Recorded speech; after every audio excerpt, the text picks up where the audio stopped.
My brother held my handwriting up to the dining room light as if a watermark might appear and save him. "This isn't Grace's signature," Evan said. "It is," I said. He ignored me. He had 2 pages spread beside Mom's baked chicken, the loan agreement with my name under the word guarantor, and the statement I had signed that afternoon saying I had never agreed to guarantee anything. The signatures looked nothing alike. Evan tapped the statement. "This one's forged." I reached into my purse and put 3 store checks beside his plate. Then I've been forging my own signature for 12 years. Dad stopped cutting his chicken. His knife made a small metallic click against the plate. Mom's hand remained wrapped around her water glass. Dad compared the checks to my statement, then looked at the smooth, rounded signature on the loan. "Rita," he said. "Who signed the loan?" My mother said nothing. She didn't look confused.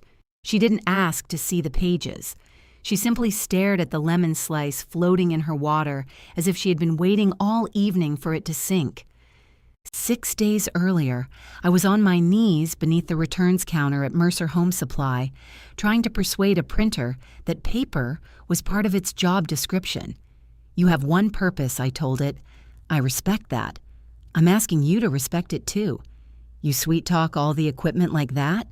asked Calvin Ross, our plumbing supplier. I looked over my shoulder. Calvin was 60, shaped like a porch column, and had been delivering boxes to our store since before I could drive, only the equipment that disappoints me. So all of it. The printer coughed out half an invoice and stopped. Calvin leaned over the counter. At a bigger company, there'd be a technology department. At a bigger company, I wouldn't know the technology department's blood pressure. That Tom's? Mine. Dad was 20 feet away, explaining sink traps to a customer who had already bought the wrong one twice. He was 71 and 6 months past the heart surgery that had supposedly taught him to slow down. His version of slowing down was sitting on a stool while he argued.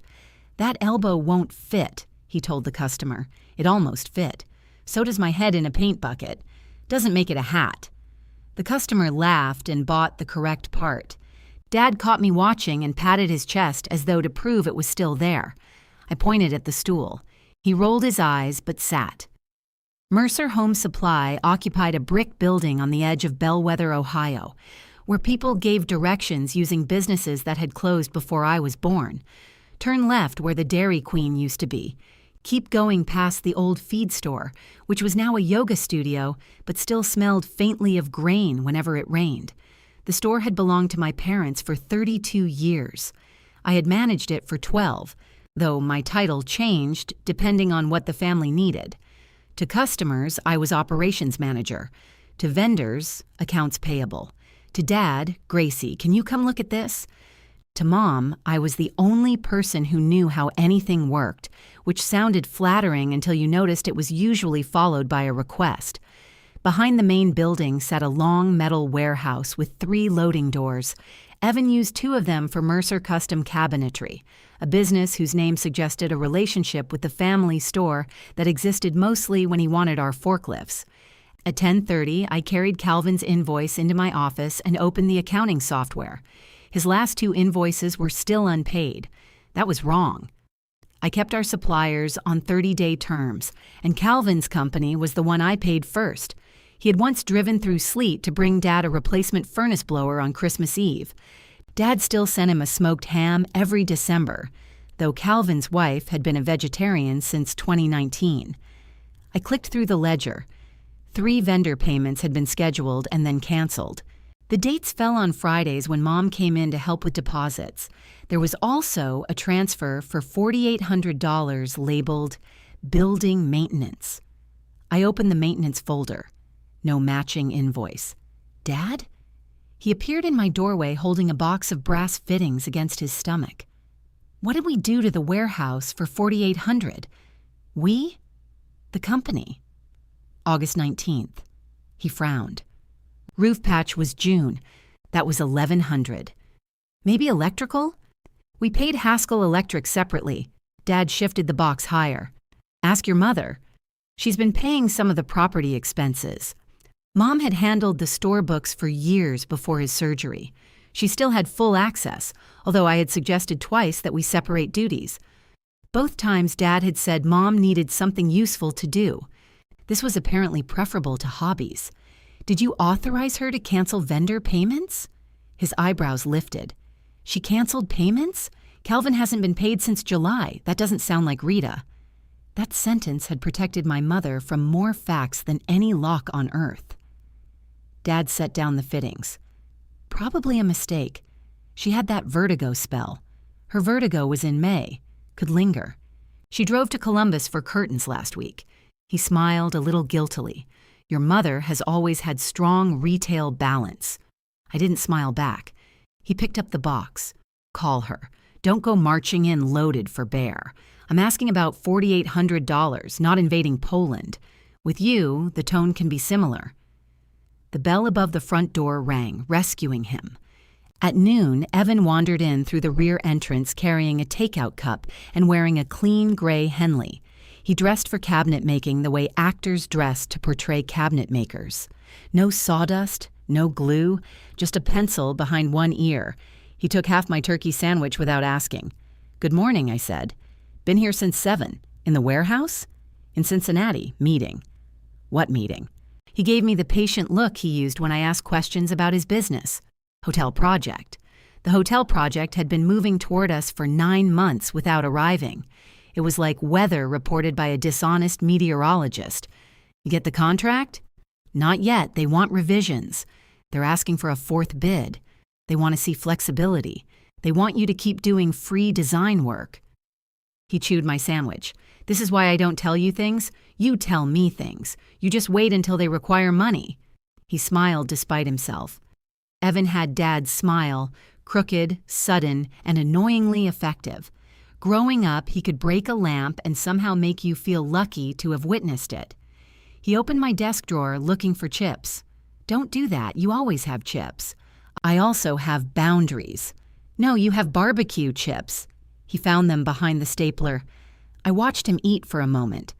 Did Mom pay anything for you on August 19th? His hand paused inside the bag. It was less than a second, but I saw it. Why? There's a transfer from the store. How would I know? Because I asked whether she paid something for you. She moves money around all the time. No, she doesn't. He folded the top of the chip bag with unnecessary precision. Maybe it was warehouse maintenance. That's what the label says. Then you solved it. What maintenance? Evan stood. Grace, I have 6 guys waiting on final measurements. You don't have 6 employees, subcontractors. You told me you were in Cincinnati. I was. Now I'm here. And your 6 guys are where? He dropped the chips on my desk.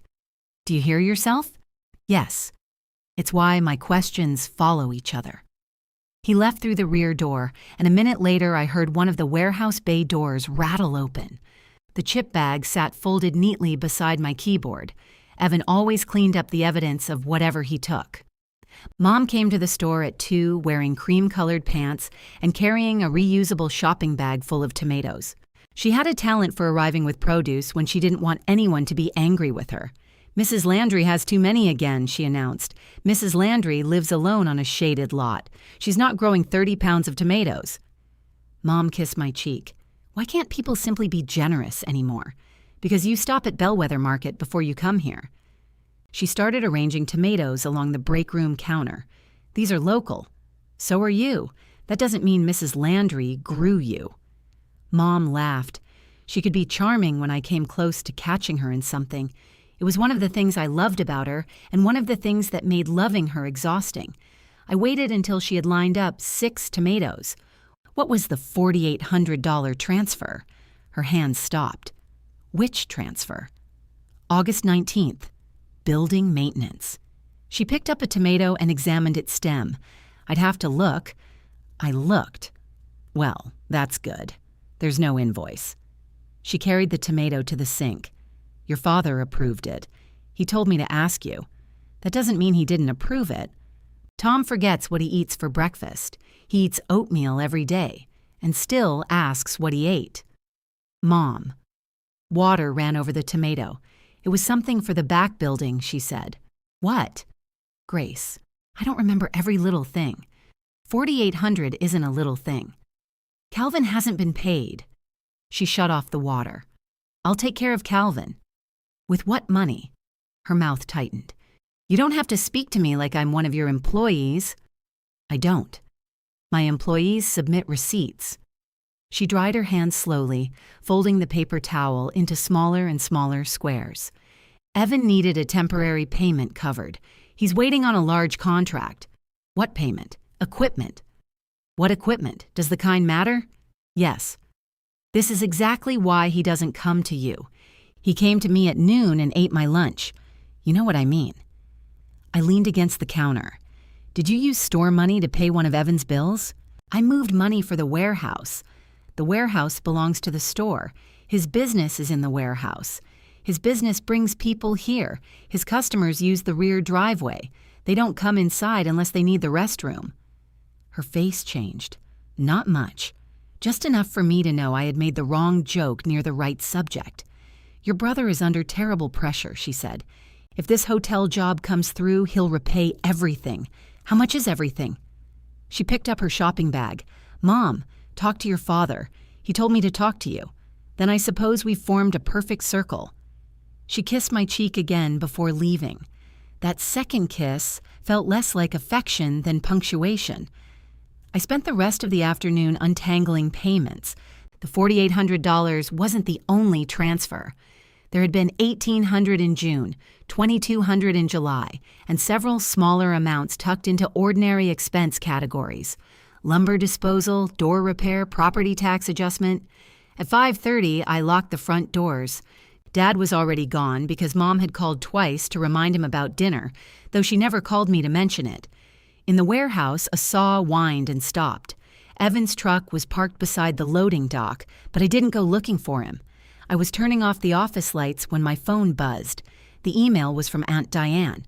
Subject, Evan Loan Extension. Signature needed. The message began pleasantly enough. She hoped work was going well. She had finally replaced the awful green carpet in her upstairs hall. Then came a sentence I read 4 times. Since you guaranteed the original loan, I need your signature on the extension as well. 3 attachments waited underneath. I opened the first document on my phone. $80,000. Evan's name. The warehouse address. A repayment schedule already 10 months old. At the bottom of the last page, beneath the word guarantor, was my typed name, Grace Ann Mercer. And above it, in smooth blue ink, someone had signed it. It wasn't a bad imitation of my signature. That was the first thing that scared me. A stranger would have scribbled my name. Whoever signed the loan understood that I put a large loop in the G and crossed the final R back through the last name. They had simply made everything prettier. My real signature had deteriorated under years of invoices, checks, freight receipts, and customers who waited until closing to return faucets they had clearly installed. This Grace Mercer signed as if she expected historians to study her. I forwarded the attachments to my work email, printed them, and laid the pages across my desk. The loan had been made the previous October while Dad was still recovering from surgery. Diane had transferred $80,000 directly to an account belonging to Evan's business. The warehouse was described as the operating location, not the security, though a separate paragraph said Dad had agreed Evan could remain there for the duration of the loan. My guarantee was what had reassured Diane. If Evan failed to pay, I was supposedly responsible. The printer, pleased to have participated in something terrible, produced every page without jamming. I called Diane. She answered on the second ring. "Did you see the carpet?" For a moment, I thought she had attached photographs of it. "What carpet?" "My upstairs hall. I told you in the email." "Right. The green carpet. Gone." It took 2 men 6 hours, and one of them kept calling it vintage. Vintage is what people say when ugly survives. I stared at the signature. "Congratulations," I said. "You sound tired." "I'm still at the store." "At this hour?" "It's 6. That's an hour too long to be anywhere with fluorescent lighting." Diane had retired from the county recorder's office 7 years earlier. She spoke in a brisk, official rhythm even when discussing casseroles. She was Dad's older sister and the only person in the family who could tell him to stop talking and have him consider it. I pressed my thumb over the signature, covering it. Why does the loan need an extension? Her tone shifted. Evans had a temporary cash flow problem. How temporary? He hasn't made a full payment since June. 4 months. And the extension does what? Reduces his payments through March. He says the hotel contract will be finalized by then. Of course he did. Who prepared the original documents? I used the agreement from when Frank and I helped Joanne with her salon. Rita looked it over. Mom? She handled the details for your side. My side. I nearly laughed, but nothing about the phrase was funny enough. Did you see me sign it? There was a pause. I received it signed. How? Rita brought it over. And Dad? Tom signed the warehouse use letter. Evan signed the note. Yours was already done. I uncovered the signature and studied it again. Diane said, Grace, I'm here. If there's something in the extension you don't like, we can change it. I don't want this to feel adversarial. I need to read everything. Certainly. And please don't call Mom yet. This pause was longer. Why would I call Rita? Because you usually call her when you think I'm upset. I do not. You called her when I declined Thanksgiving because I had the flu. You sounded angry. I had a fever of 102. That can make a person irritable. Please, Diane. Her breath moved softly across the phone. All right, I won't call tonight. Tonight was not the promise I'd asked for, but it was the one she was willing to make. I thanked her and hung up. The warehouse had gone quiet. Through my office window, I could see light under the door connecting the store's receiving area to the rear corridor. Evan was still there. I slid the loan into a manila folder and walked back. His shop smelled of cut maple and coffee that had been left on a burner. Cabinet doors stood in rows on padded racks. One of his subcontractors had gone home without sweeping, and curls of pale wood covered the concrete. Evan sat at a drafting table staring at his laptop. Diane sent the extension, I said. He didn't turn around. I told Mom she might. You told Mom? She's been helping coordinate. Why didn't you tell me? That made him look over. I assumed Diane would. Why would Diane tell me about your missed payments? Because you're on the loan. He said it casually with a trace of irritation, as if I had forgotten a meeting. I held the folder against my side. What do you think I agreed to? His chair squeaked as he leaned back. Here we go. That's not an answer. You agreed to back the note if the hotel work got delayed. I agreed to that. Mom said you did. When? Last fall. Where was I when I agreed? How would I know? Probably in your office. You live in there. Did I ever discuss it with you? He rubbed both hands over his face. Grace, I cannot do an interrogation tonight. I'm asking whether we had one conversation about me guaranteeing $80,000 for you. His eyes sharpened at the amount, not because it surprised him, but because I knew it. You saw the paperwork. Diane emailed it. Then why are you asking me? Because there are several versions of this family, and I'm trying to determine which one you were living in. He stood so quickly the chair rolled backward. You want to know what version I was living in? Dad was barely home from the hospital. The store was behind because no one had made a decision in 3 months. I had the chance to buy the panel saw and take on commercial work. Mom said the loan kept the warehouse productive and protected everybody. Protected everybody from what? From the business dying with Dad. The store wasn't dying. You couldn't even cover payroll without moving money around. My stomach tightened. Who told you that? He looked away. Mom. I thought of the $4,800 transfer, then the smaller ones. We covered payroll, I said. We had a 2-week squeeze while insurance and surgery bills overlapped. Exactly. That was the store's money. We're all the store. No. We're 4 adults who use that sentence when accounting becomes inconvenient. His mouth hardened. This is why Mom talked to you instead of me. Talked to me about what? The guarantee. She told you she talked to me? She said you weren't happy, but you understood. I felt something cold settle beneath my ribs. What else did she say? That you wanted it kept quiet until Dad was better because he'd worry. He picked up his coffee, discovered it was empty, and put it down harder than necessary. You know, you do this thing, he said. You help, but you make sure everybody feels the weight of your helping. Mom can't ask you for a favor without preparing for court. She didn't ask me. Maybe she knew how you'd react. That sentence should worry you more than it does. He stared at me. For 1 second, I thought I saw uncertainty reach him. Then the defensive part won. Sign the extension, he said. I'll have the hotel deposit before the first reduced payment. You don't have the contract. It's coming. What if it doesn't? It will. What if it doesn't? He stepped closer. Then I sell equipment. I take smaller jobs. I handle it. Then why do you need me? His jaw moved, but no answer came. I left before I showed him the signature. I wanted to call that restraint. In truth, I wasn't ready to watch his face and learn whether he already knew. At home, I heated soup and forgot to eat it. My apartment was above a florist on Maple Street, 7 minutes from the store if every light was red. I had rented it when I came back after Dad's surgery because Mom said staying in their guest room would only be temporary. That had been 12 years and a different surgery. The apartment was quiet except for the old refrigerator ticking in the kitchen. I spread the loan on my table and retrieved a shoebox from the hall closet. Inside were birthday cards, tax records, photographs, and the practical debris of a life that hadn't required a filing cabinet until I started working for my parents. I found a birthday card from Mom, to my dearest Grace who keeps us all standing. The signature below it was graceful and round.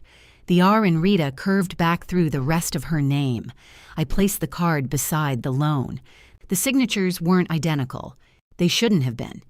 Mine said Grace Mercer and hers said Mom, but the pressure marks leaned the same way. The capital letters had the same open loops. Even the pause before the last name showed in the ink. I took a picture, then hated myself for taking it. The next morning, Mom didn't come in. Dad arrived with 2 coffees and handed me the one with cream. You sleep? He asked. Some. Your mother said you two had words. We had nouns, too. She thinks you're angry about the warehouse expenses. She's right. He lowered himself onto the stool behind the counter.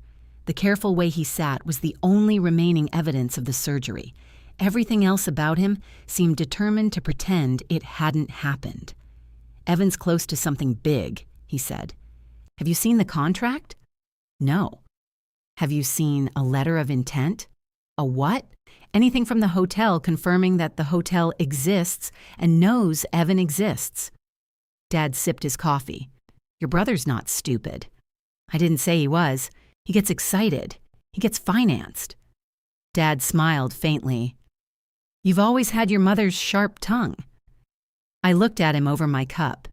Is that what I have from her? The smile left. Before he could ask, the front bell rang. Calvin entered carrying a box he could easily have left on the delivery counter.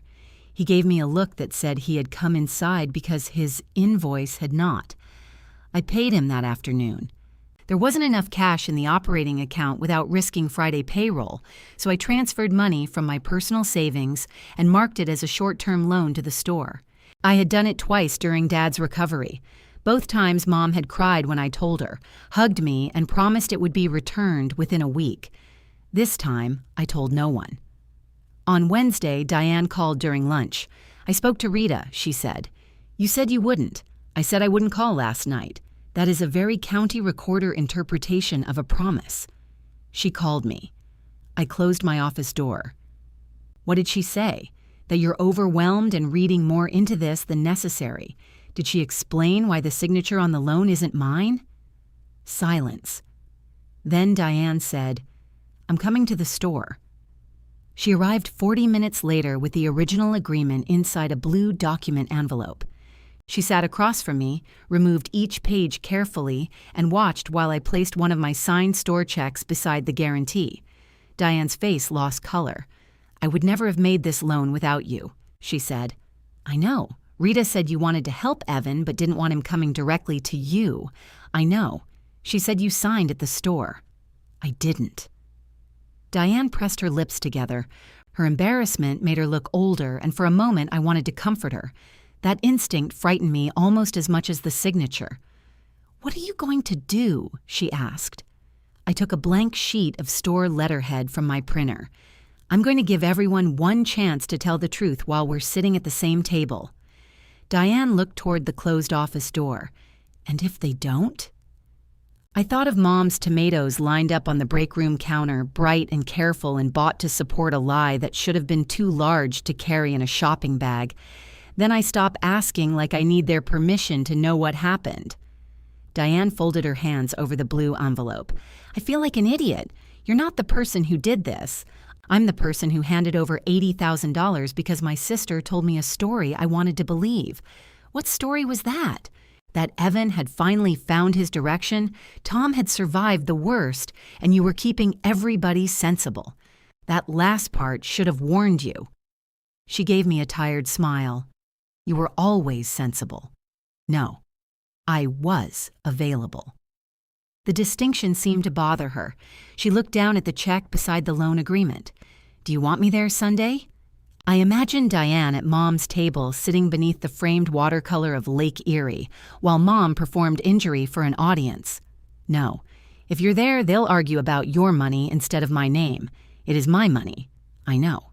You'll get answers, too. And payments." Diane returned the original agreement to its envelope. "I'm not extending anything until this is resolved. That's fair. If your mother calls again, what am I supposed to say?" The truth would be refreshing. "I mean about this meeting. You can tell her we compared signatures." Diane stood, then hesitated. "Grace, your mother did a terrible thing, but she was frantic after Tom's surgery. Frantic people make decisions they wouldn't normally make. Did she tell you to say that?" "No." "Then you've been sisters too long." She flinched. I regretted it immediately, which did not make it less true. After she left, I typed a statement on store letterhead. I, Grace Ann Mercer, did not review, authorize, sign, or agree to guarantee the loan dated October 14th between Diane Mercer Caldwell and Evan James Mercer. I stopped there. The facts looked unnaturally clean on paper. Families were good at making facts seem rude. I saved the document but didn't print it. Mom arrived the next morning with my favorite blueberry muffins. She wore lipstick, which she rarely did before noon, and her hair had been brushed into a smooth silver bob. She looked prepared for photographs or combat. "I thought you might not have eaten," she said. "I ate." "What?" "Food." "That's not an answer. It was when I was 7. She placed the bakery box on my desk. "Not homemade. Mom baked when she felt innocent." "Diane says you're concerned about the loan. Concerned is a small word. She can be dramatic about money. She lent Evan $80,000. She has plenty. That's not the point. It matters. You make it sound as if we took grocery money from a widow." "We?" Mom removed an invisible crumb from the edge of the box. "Your father knew about the loan. Did he know about the guarantee?" "Of course." "Did Evan?" "Grace, don't do this one question at a time. It feels like a trap. Questions only feel like traps when the answers are bad." Her eyes flashed. "You got that from your father?" "No, Dad would have turned it into a joke about plumbing." She sat across from me without being invited. "Your brother was trying to build something. After Tom's surgery, none of us knew what the future of the store would be. Evan had an opportunity and Diane offered to help. Diane offered because she thought I was guaranteeing the loan. She trusts you. That's why my name was useful." Mom's expression softened in a way that almost worked. "You have always been the reliable one. I'm not asking for a compliment. Why do you reject anything kind I say? Because you put it on top of something sharp." She leaned back. "What do you want from me right now?" I wanted her to say it. I wanted her to look at me and confess without being cornered by a room full of evidence. It would not undo anything, but I had convinced myself it would leave one small piece of our relationship intact. Tell me how my signature got on the loan. Mom's gaze drifted to the filing cabinet. I don't remember the exact sequence. You don't remember whether I was in the room? Everything was chaos then. Was I in the room? You were working constantly. That isn't an answer. You had already helped with payroll. You had taken over the insurance mess. We all understood that the family had to pull together. Was I in the room? She stood. I'm not having this conversation while you speak to me like a criminal. I'm speaking to you like a person who knows where the pen came from. Her face went white around the lipstick. For one breath, I thought she would tell me. Instead, she pushed the muffin box toward me. Sunday. We'll all sit down Sunday when you've had time to calm down. I'm not the one who needs 6 witnesses to remember where I was. She left the muffins.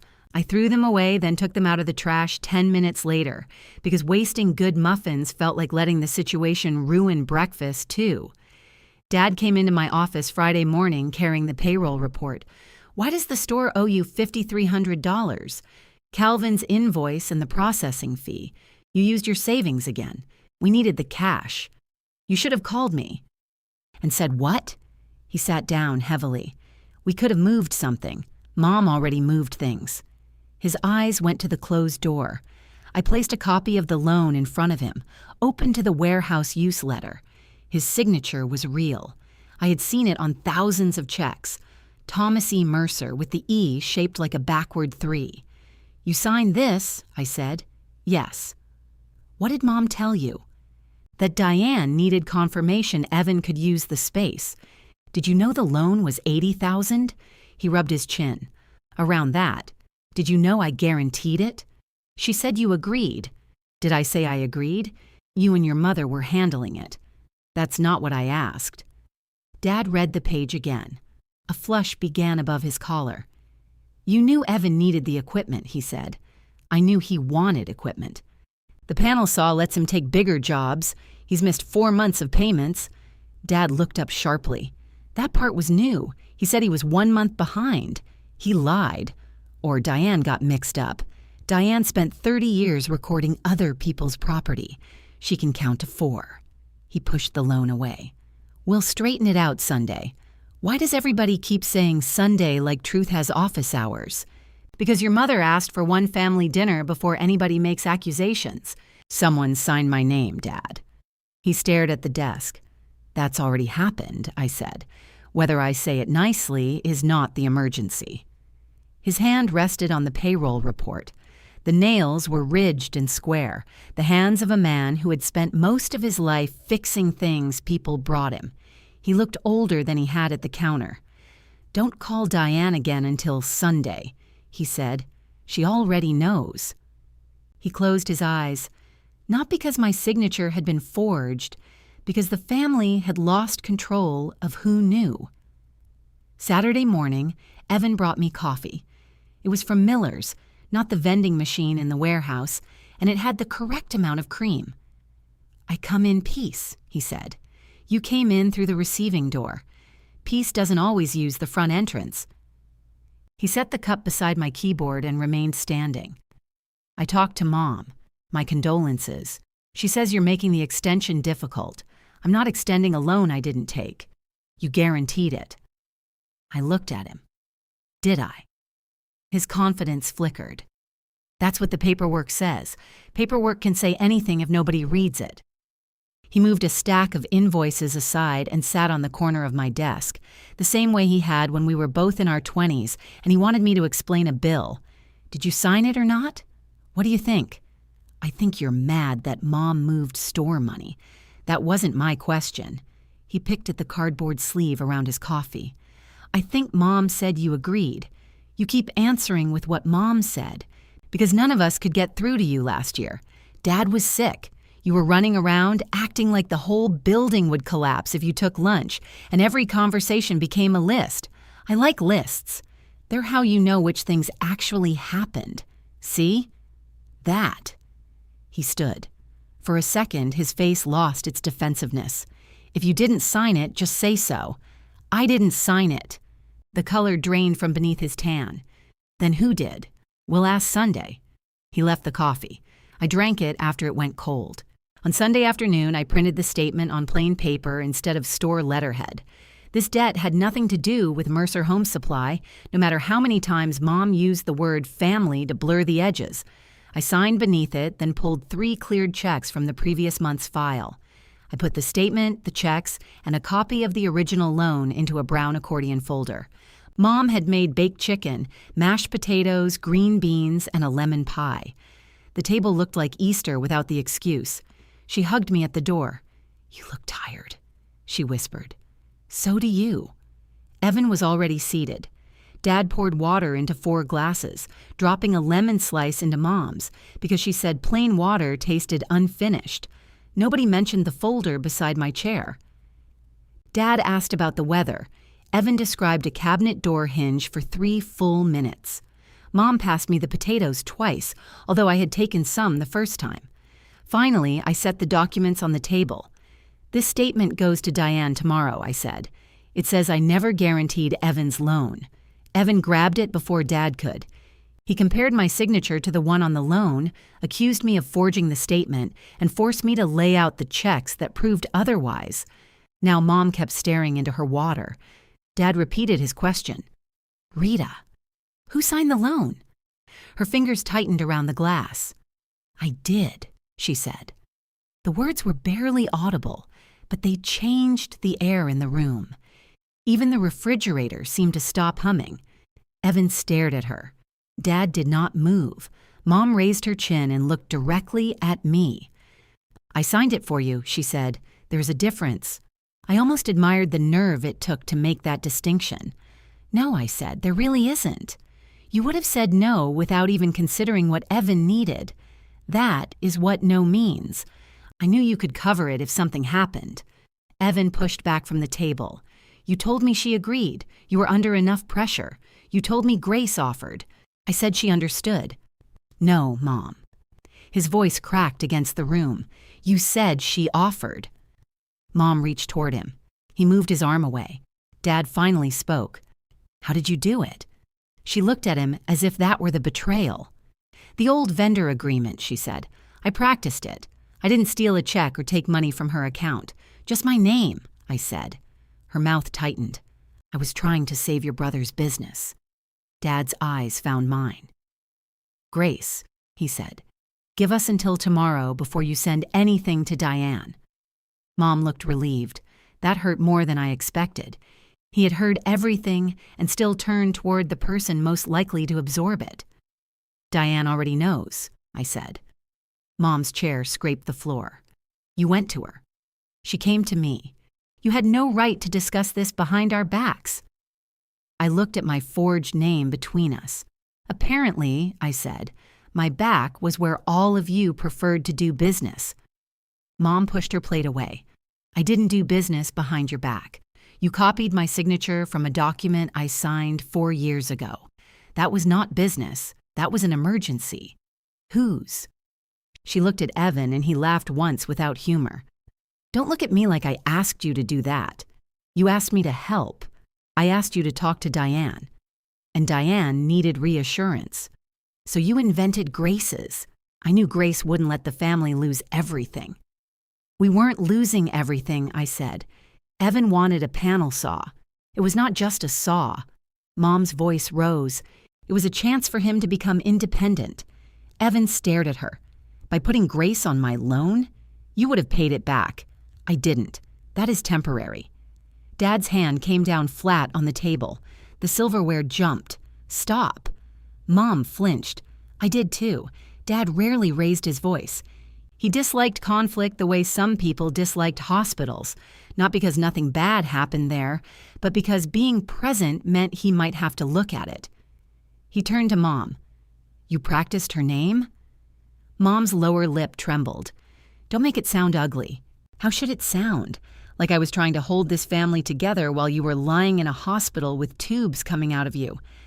Dad looked as if she had slapped him. "I came home. We didn't know if you would." "Yes, we did. The doctors didn't promise." "Doctors don't promise sunrise, Rita." Her eyes filled. "You weren't awake when they took you back the second time." The anger went out of Dad's face. replaced by something older and less useful. Mom had sat in that hospital for 4 days in the same brown cardigan. She had learned every nurse's name. She had fed Dad ice chips one at a time and slept upright with her hand on his ankle because she was afraid he would die if she stopped touching him. She had also sent me home twice to manage payroll, then called me at 2 a.m. because the vending machine took her dollar. Love did not make her harmless. That was the problem. Dad lowered his voice. Being scared didn't give you the right. I wasn't thinking about rights. I noticed, I said. Mom turned on me. You think you were the only one carrying anything. You walked around with that clipboard and made us feel as if we were failing inspections. I was tracking Dad's medication. You corrected me in front of the nurse. You tried to give him his evening pill at breakfast. It was dark outside. It was 6 a.m. in October. Enough, Dad said. Mom's tears spilled. I took care of you every day, and Grace ran the store every day. I never said she didn't. You signed her name, because she would have helped eventually. The certainty in her voice silenced all of us, not because she was right, because that was genuinely how she understood me. I was not a person who might consent or refuse. I was the stage after panic, denial, and bad planning. Eventually, Grace would help. Evan stood and carried his plate to the sink. Mom watched him. Don't walk away. I'm putting down a plate. You always leave when things get difficult. He turned. You told me, she offered. I was protecting your confidence. You lied to me because the truth would have hurt my confidence? You were finally excited about something. I was 33 years old. You were still my son. And she was still your daughter. Mom's face crumpled. Evan looked startled by his own words. He came back to the table but did not sit. He put both hands on the chair and looked at me. I didn't know. I believed him. I didn't forgive him, but I believed him. You knew we never discussed it, I said. Mom said you didn't want me feeling like I owed you. You did owe me. According to this, $80,000. I thought she was trying to preserve some dignity. Whose? His grip tightened on the chair. Mine, apparently. Dad reached for the loan agreement. What happens if Grace sends that statement? I am sending it, I said. He nodded too quickly. All right. When she sends it, what does Diane do? Mom dabbed her face with her napkin. She can still extend the loan, not with me as guarantor. She has the warehouse use letter, Dad said. That gives Evan permission to work there. It doesn't make the building security. Dad looked at Mom. You told me the warehouse backed the loan. It supports the loan. What does that mean? It means Diane knew he had a place to operate. Dad's fingers pressed against his forehead. Rita. It was all happening quickly. Did you read any of this? I read enough. You told me where to sign, because you were recovering. I was recovering, not illiterate. Mom got up and began clearing the table. Dad reached for her wrist. Sit down. She jerked free. I will not be spoken to this way in my own home. The wording was so familiar that for a second I saw myself at 16, standing beside a curfew I had not broken while Mom explained that my tone was the real offense. This is why I wanted everyone to calm down, she continued. The loan can be repaired. Grace can sign the extension properly, Evan can make reduced payments, and nobody has to lose anything. I looked at her. Evan closed his eyes. Dad said, Rita, stop talking. What? That is the practical solution. For who? I asked. For all of us. No, for the 3 people who made decisions using my name. I did not make a decision, Dad said. You signed a letter for a loan you didn't read because Mom said I had agreed. That was a decision. His face stiffened. I trusted my wife. And I'm supposed to pay for that trust? No. The answer came quickly, but he could not look at me. Mom stacked our plates. No one is asking you to pay. We're asking you to stand behind your brother. With my money.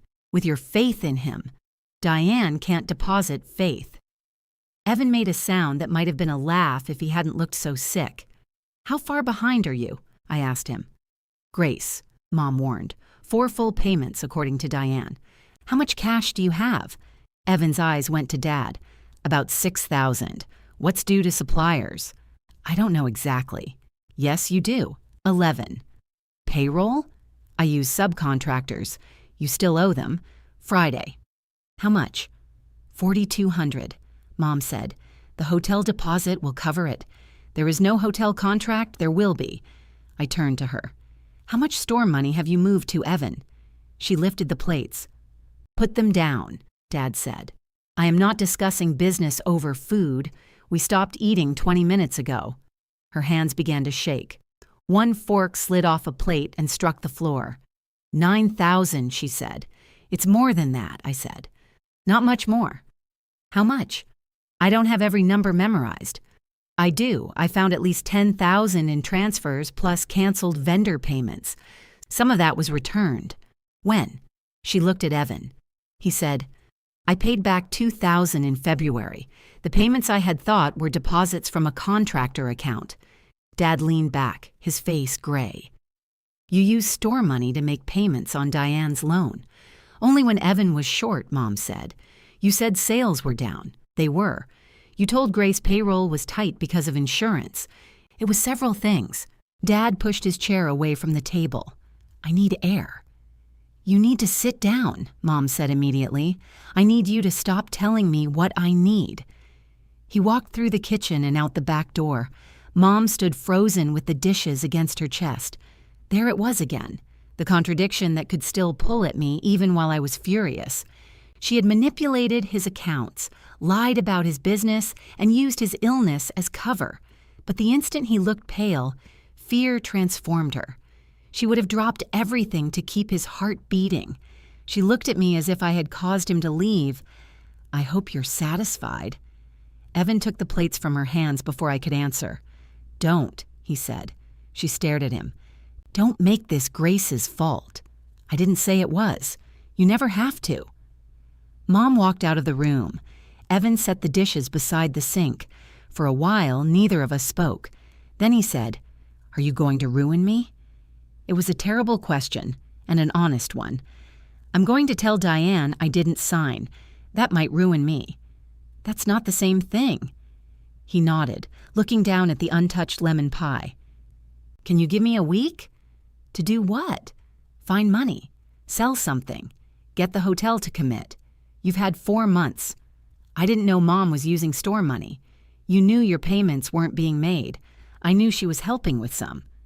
From where did you think she had $9,000? He pulled out a chair and sat. I didn't ask. That was the family inheritance no one wrote down. Dad didn't ask what he signed. Evan didn't ask where the money came from. Mom didn't ask whether she could use my name. They left the questions for me, then resented the sound of my voice. I put the documents back into the accordion folder. Bring me your business accounts tomorrow. His head lifted. Why? If you want my help figuring out whether you can make a real repayment proposal, I need every number. You said you weren't helping. I said I wasn't guaranteeing the loan. What's the difference? The difference is that one of those things requires my consent. Dad was waiting beside my car when I went outside. The night air had cooled, and he had buttoned his cardigan wrong. I fixed it before I could stop myself. He looked down at my hands. Your mother loves you. I know. She did this out of panic. I know. She wasn't trying to steal from you. She used my identity to borrow money. He winced at the plainness of it. I'm not defending what she did. You're standing in the driveway asking me to soften it. He put his hands into his pockets. I'm asking you not to blow up the whole family before we know what can be repaired. I'm sending Diane the statement. I understand. And I'm auditing every store payment Mom touched. His jaw tightened. That sounds like punishment. That sounds like bookkeeping. He glanced toward the house. Mom's shape moved behind the kitchen curtains. I should have read the loan, he said. Yes. I thought you and Rita had discussed it. I know. He exhaled slowly. Would you at least consider signing a new guarantee if Evan gives you control of the payments? There it was. Not an apology. Not yet. A cleaner version of the same request. I opened my car door. No, Dad. Just consider it. I did. For how long? 12 years. Dad stood in the driveway after I closed the car door, his hands still in his cardigan pockets. When I backed out, he lifted one hand. I lifted mine. We'd always been good at ending conversations, as if the middle had gone better. I drove home with Mom's lemon pie and a foil-covered plate on the passenger seat. Evan had handed it to me at the door. "She'll throw it away if nobody takes it," he'd said. So? It's good pie. That was Evan's gift. He could find one true thing inside a disaster and hold it out like a peace offering. I ate a slice over the sink at midnight. It was excellent. At 7 the next morning, I sent Diane the signed statement. I attached copies of 3 checks and asked her to confirm in writing that she understood the guarantee had not come from me. Her reply arrived before I finished unlocking the store. "I understand. I am not accepting the extension. I will give Evan and your parents 30 days to present a repayment plan. I'm sorry, Grace." The last sentence unsettled me more than the rest. Everyone else had explained, defended, minimized, or requested. Diane apologized for believing a lie someone told about me. I printed her message and put it in the accordion folder. Dad came in at 8 carrying a cardboard tray with 3 coffees. "Your mother isn't coming today," he said. "She usually doesn't come Mondays. She specifically isn't coming today. Thank you for the operational update." He set my coffee down. "You don't have to bite." "Then stop feeding me fingers." His mouth twitched before he remembered he was unhappy with me. The 3rd coffee was for Mom. He stared at it, then took hers and his into the back office. At 9:15, Evan arrived with a laptop bag, 2 file boxes, and the expression of a man reporting for a colonoscopy. "That everything?" I asked. "It's everything relevant. Then it's not everything." He put the boxes on my floor. "Can we begin with a little trust? We can work our way toward it." He handed me the laptop. The password was Hotel 2024. "Subtle," I said. I needed something I'd remember. "That project has occupied more space in your life than several real people." He dragged the visitor chair around to my side of the desk. We sat shoulder to shoulder, looking at his accounting software. The first 10 minutes were surprisingly normal. Evan knew exactly what each open job required. He could tell me which supplier had delivered warped maple, which customer always paid the day after a reminder, and which subcontractor inflated his hours whenever his girlfriend was out of town. Then we opened the aging report.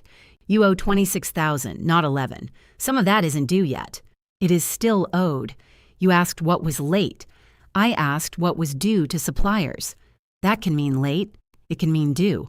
He leaned back. "This is why normal people hate accounting. Normal people hate surprises. Accounting is the list of surprises you already purchased." His largest supplier invoice was for the panel saw. The machine had cost $43,000, paid partly from Diane's loan and partly through a short equipment note. The remainder of the loan had gone to lumber, dust collection, electrical work, and wages for 2 men who had lasted 4 months. "What happened to Rick and Julian?" I asked.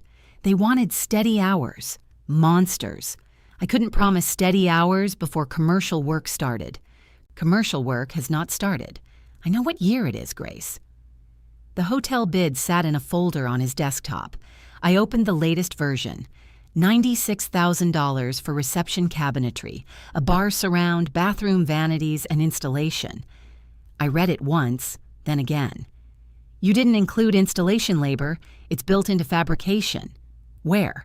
"The overall margin." "What overall margin?" He pointed to a number at the bottom. "That's not margin," I said. "That's what remains if wood installs itself. I have labor inside the unit pricing. Fabrication labor, not delivery, installation, hardware adjustments, punch list work, or the 3 days you'll spend arguing because one wall isn't square. The general contractor covers site conditions. Does he know that? It's standard. Is it in writing?" Evan's silence answered. I took a yellow legal pad and started calculating. If you get the job exactly as quoted, if lumber prices don't move, if they pay every draw on time, and if nothing needs to be redone, you might clear $4,000. That's impossible. Good. Show me where I'm wrong. He took the pad. For 20 minutes, he went through each number. He changed 2, added 1, argued about fuel, then remembered the hotel was 58 miles away. At the end, the profit was $3,600. He stared at the total. The hotel deposit won't save you, I said. It'll let you begin a job you can't afford to finish. He got up and walked to the window.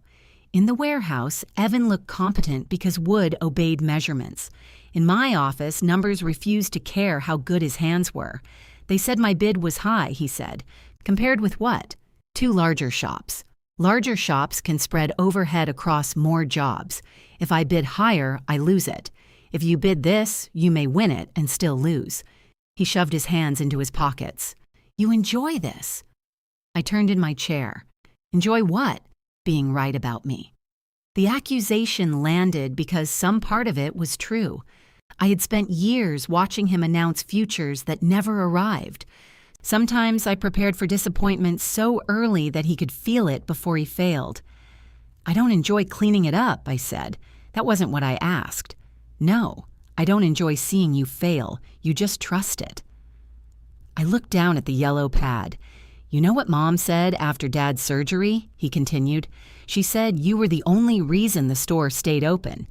She told every person who came through that waiting room. I kept it open, I know. Do you know what she said about me? I waited. That I was trying. Always trying. You succeeded, and I tried. His laugh was quiet and bitter. You think being her favorite felt like winning. Half the time it felt like being the dog she couldn't house train. I hadn't expected that. She paid your bills, I said, and told everyone I almost didn't need her to. He came back to the desk. I should have asked you about the loan. I didn't because I liked believing you'd finally backed me without a lecture. That wasn't a lecture? It was only 4 words. Which 4?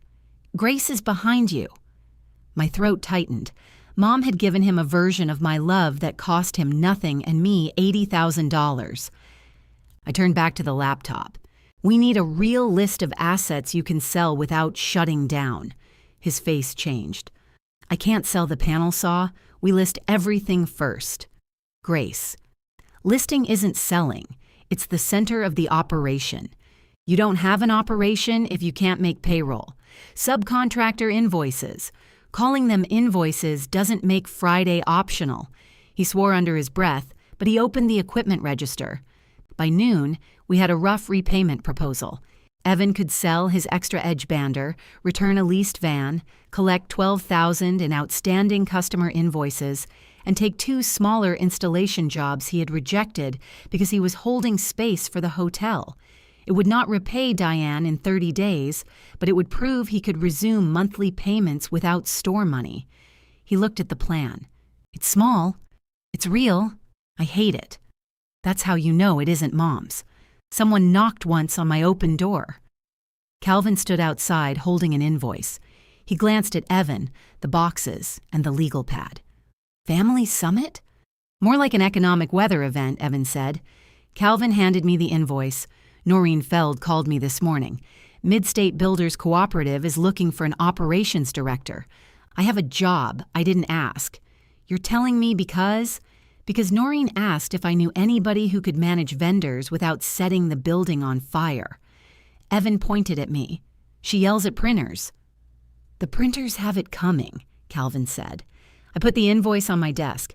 I'm not looking. Good jobs aren't usually lying around when people finally start. He took a business card from his shirt pocket and set it beside my keyboard. I told her you might call. You gave someone my name without asking? Calvin looked at the loan documents, then at Evan. Seems to be popular around here? He left before I could answer. Evan picked up the card. You should call. Do you want to handle payroll? No. Then stop giving career advice. I'm serious. So am I. He placed the card back down. You've been here 12 years because Dad needed you for 6 months. That's not why. Okay. The way he said it made me want to argue, but I couldn't decide what the argument was. Dad came in after lunch. I showed him the list of transfers Mom had made from the store to Evan's business. Once I traced the vague expense labels and matched them against Evan's deposits, the gross total was $13,740. Evan had returned $2,000 in February, leaving $11,740 still missing. Dad sat very still. She told me some warehouse costs were being shared, he said. They weren't warehouse costs. He studied the list. Why didn't I see this? You stopped reviewing the monthly statements. Your mother handled them. I handled the store books. Mom handled what she didn't want in the store books. That's not fair. I waited. He rubbed both hands over his face. No, it is. I just don't like it. Neither do I. He looked at the amount I had personally advanced for Calvin and payroll. We'll return your money this week. With what? I'll move it from our personal account. Don't shift another hole into a different room. We need to see what the store can actually cover. I don't want you paying our suppliers from your savings. You didn't mind when you thought it only happened twice. His eyes lifted to mine. I minded. I was also grateful. Gratitude is cheaper than repayment. That one was your mother's sharp tongue. Maybe. I come by some things honestly. He folded the transfer list along its center, then unfolded it. I told her she can't access the store accounts for now. For now? She's my wife, Grace. And this is a business. She kept it alive before you were old enough to reach the register. She also removed nearly $12,000 without telling either of us. Dad looked toward the showroom. I changed the online password. That surprised me. Thank you, I said. He nodded, but there was no satisfaction in it. Setting one boundary had cost him more than I could see. My phone rang. Diane. I put her on speaker because Evan was still beside me, and Dad had the right to hear the part that involved him. I received your statement, Diane said. Grace, as far as I'm concerned, you are not responsible for the loan. Dad closed his eyes. Evan stared at the legal pad. I need a proposal from the actual borrowers by November 15th, Diane continued. If I don't receive one, I'll ask for the entire balance. Mom appeared in the office doorway. None of us had heard her enter. She looked at Dad first. You changed the password. His face tightened. Rita, you locked me out of my own business. Then she saw the speakerphone lit on my desk. Her expression changed. Diane, she said, I can explain. Diane's voice came back clear and cold. You've explained enough. Mom looked at me as if I had spoken through the phone. She placed her store keys on my desk right beside the business card from Midstate. If Grace wants to run everything alone, she said, let her. Then she walked out, leaving Dad to choose which woman to follow. Dad looked at Mom's keys, then at the empty doorway. Diane was still on speaker. Tom, she said, go after your wife. His face tightened. I'm not leaving this conversation. Rita has made it clear she isn't participating in the conversation. From the hallway came the hard jingle of the front door opening. Dad stood. I'll call you back. He followed Mom. The door slammed behind him. Evan leaned toward the phone, so that went well. Diane exhaled. Is he still there? I'm still here, Aunt Diane. Do you understand what November 15th means? It means November 15th. It means I need numbers, not another story about a hotel. Evan glanced at me. We're working on a proposal. Grace is working on a proposal. I'm sitting right here. So was your mother when she signed Grace's name. He recoiled. Diane's anger had none of Mom's heat. It was organized, labeled, and filed correctly. I picked up the yellow pad. Evan brought his accounts. We've identified equipment he can sell and invoices he can collect. He can restart regular payments, but he can't repay the whole balance in 30 days. I didn't ask for the whole balance in 30 days. I asked for evidence that he intends to repay me while I'm still alive. Aunt Diane, I'm 68, not decorative. Evan closed his mouth. She continued. I also want the money taken from the store addressed separately. I will not accept a payment that comes out of Tom's business and pretend it came from Evan. We understand, I said. I want him to say it. Evan looked at the phone. I understand. And Grace is not responsible for managing this loan. He looked at me. I understand that too. We ended the call. For several seconds, the office held the silence Dad and Mom had left behind. Mom's keys sat between us on a ring shaped like a tiny red house. I had given it to her one Christmas because she was always losing them. Evan picked up the business card beside the keys. Call Noreen. You're becoming repetitive.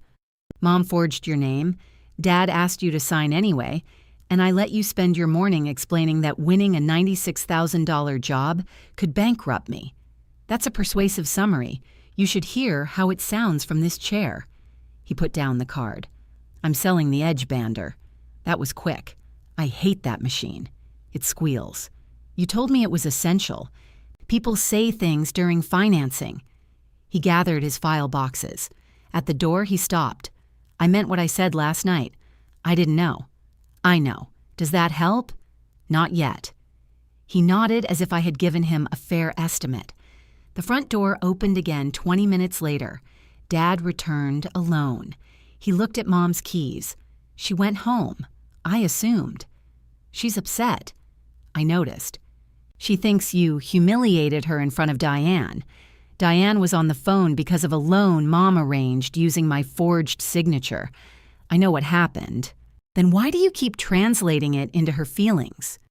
He took off his jacket and hung it on the back of the chair. Because what happened can't be undone, and her feelings are in the house with me. The honesty took some of the fight out of me. Mine are in this office with you. He looked at me. I know. No, Dad. You know I'll still be here at 8 tomorrow. His gaze went to the business card, then away. Your mother didn't mean to quit. She left her keys. She was making a point. What point? That she feels pushed out. She moved store money without telling either of us. She needs to be out of the accounts. She agrees. Does she? She will. That was not the same thing, and he knew it. I slid the transfer list toward him. The store has 14,000 in vendor invoices due this week. We have 9,000 available before payroll. I am not putting in more personal money. I told you I'd cover what you advanced. With personal funds? Yes. Does Mom know? It's our money. That wasn't my question. His jaw tightened. No, he said. Tell her before you move it. She's had enough today. Then move it tomorrow. We have suppliers waiting. I folded my arms. Dad stared at me for several seconds, seeing perhaps the exact shape of the boundary he had asked for without expecting me to maintain. I'll tell her tonight, he said. The next morning, $5,300 appeared in the store account from my parents' personal checking. Dad had added a note to the transfer. Repay Grace, thank you. I moved the money back to my savings but didn't feel repaid. At 10, a truck from Randall Fixtures arrived with faucets, cabinet pulls, and a driver who would not unload them. My sheet says, account hold, he told me. We sent a payment Friday. He showed me his tablet. Payment covered July. The loading dock stood open behind him, cold air moving through the receiving area. 2 customers were waiting for special order fixtures on that truck. I called Randall's credit department. The woman who answered knew my account number before I finished giving it. We've called 3 times, she said. Who did you speak with? Rita. What did she say? That a large commercial receivable was clearing. There was no commercial receivable. Mom had used Evan's imaginary hotel deposit to reassure my suppliers, too. What will release today's delivery? $6,000. I could have moved it from savings. The thought arrived automatically, neat and practical. I looked at the driver stamping his feet on the dock. Give me 10 minutes. Dad was helping an older man compare toilet seats. I need you in the office. Can it wait? The Randall truck is leaving with our special orders. He followed me. When I explained, his first response was, call your mother. For what? She may know what she told them. I know what she told them. She promised them money that doesn't exist. The driver checked his watch. Dad took out his phone. You're calling the bank? Rita. I shut my eyes. She deserves to know we're moving more personal money, he said. That is true. It also means the fixtures remain on the truck while you ask permission to pay a bill the store already owes. He stepped into the hall and called her anyway. They spoke for 8 minutes. I could not hear Mom's words, only Dad saying, "Yes, I understand," and "No, she didn't say that." When he returned, he looked exhausted. "She says the store can't keep draining our retirement. Then we refuse the delivery and refund 2 customers. They've waited 6 weeks." "Yes." He looked through the office window at the truck. "What would you do?" The question made me angry. "You know what I would do. That's why I'm not deciding." Dad rubbed the scar beneath his shirt through the fabric. "Pay Randall from where?" "Personal checking." "And Mom agrees." "No." I said nothing. "I own half that account," he said, "and half this business." He met my eyes. Something passed through his face, not pride exactly, but the memory of having once been a man who made his own decisions. "Pay them," he repeated. The fixtures came off the truck. Dad spent the afternoon unpacking boxes with me. He moved slowly, but he refused the stool. At 3, Mom called his cell. He looked at her name and let it ring. That frightened me, more than if he had answered and yelled. Evan sold the edgebander on Wednesday for $7,500. He sent me a photograph of the empty space with the caption, "Freedom from squealing." An hour later, he sent another message. "Feels like I'm taking my own business apart." I typed 3 different answers and deleted them. Finally, I wrote, "I know." He replied with a thumbs up, which was inadequate and somehow merciful. The store audit took the rest of the week. Every hour produced another small humiliation. A landscaping invoice paid 2 months late, a property insurance premium split across 3 cards, a discount lost because Mom had held a check until Evan paid her back, then sent it after the due date anyway. None of it was enough to destroy the business alone. Together, it showed how close we had been operating to the edge, while everyone kept telling me the edge was my imagination. Dad stayed late each night. He stopped defending Mom's bookkeeping, but continued defending Mom. She was good at this once, he said. Thursday evening. I know. She could do an inventory count in her head, I remember. When we started, she handled every bill at the kitchen table. We didn't bounce one check. I'm not saying she was always bad at it. He taped a shipping box shut. "I don't want you remembering her only for this." "I don't." That seemed to surprise him. I remembered Mom sitting beside my bed during a winter when I was 29 and too sick with a migraine to open my eyes. She changed cold washcloths every 20 minutes. She fed me crackers in the dark and whispered complaints about the neighbor's leaf blower until I laughed and made the pain worse. I remembered her sewing the loose button on my coat while I was still wearing it because I was late for work. I remembered her practicing my signature. All of it belonged to her. Friday night, she came to my apartment with a casserole dish. I let her in. She walked straight to the kitchen and opened my refrigerator as if the previous week had not happened. "You have mustard, wine, and half an onion. I've been busy. You're always busy." She made room for the casserole, wiped a spot on the shelf, then washed her hands. "Your father says the store is a disaster. The books are a disaster. He says you're there until 10 every night, closer to 9. That isn't healthy. Neither is signing other people's names." Her shoulders dropped. I came to talk without everyone staring at me. I sat at the small kitchen table. She remained by the counter. "Then talk." She twisted her wedding ring. "I thought Evan would pay it before you ever needed to know." The sentence was meant to comfort me. "You planned for me never to know? If everything went right, what good would knowing have done? I would have known what had been done in my name. You would have worried for no reason. The reason existed whether I knew or not." She sat across from me. I made a terrible decision. It was the closest she had come to an apology. Then she reached across the table for my hand. "But your father cannot run that store without you right now." I looked at her fingers resting over mine. There it was again. Even her confession had arrived carrying an assignment. After she left, I stood beside the phone for several minutes. Then I picked up Calvin's card and called Noreen Feld.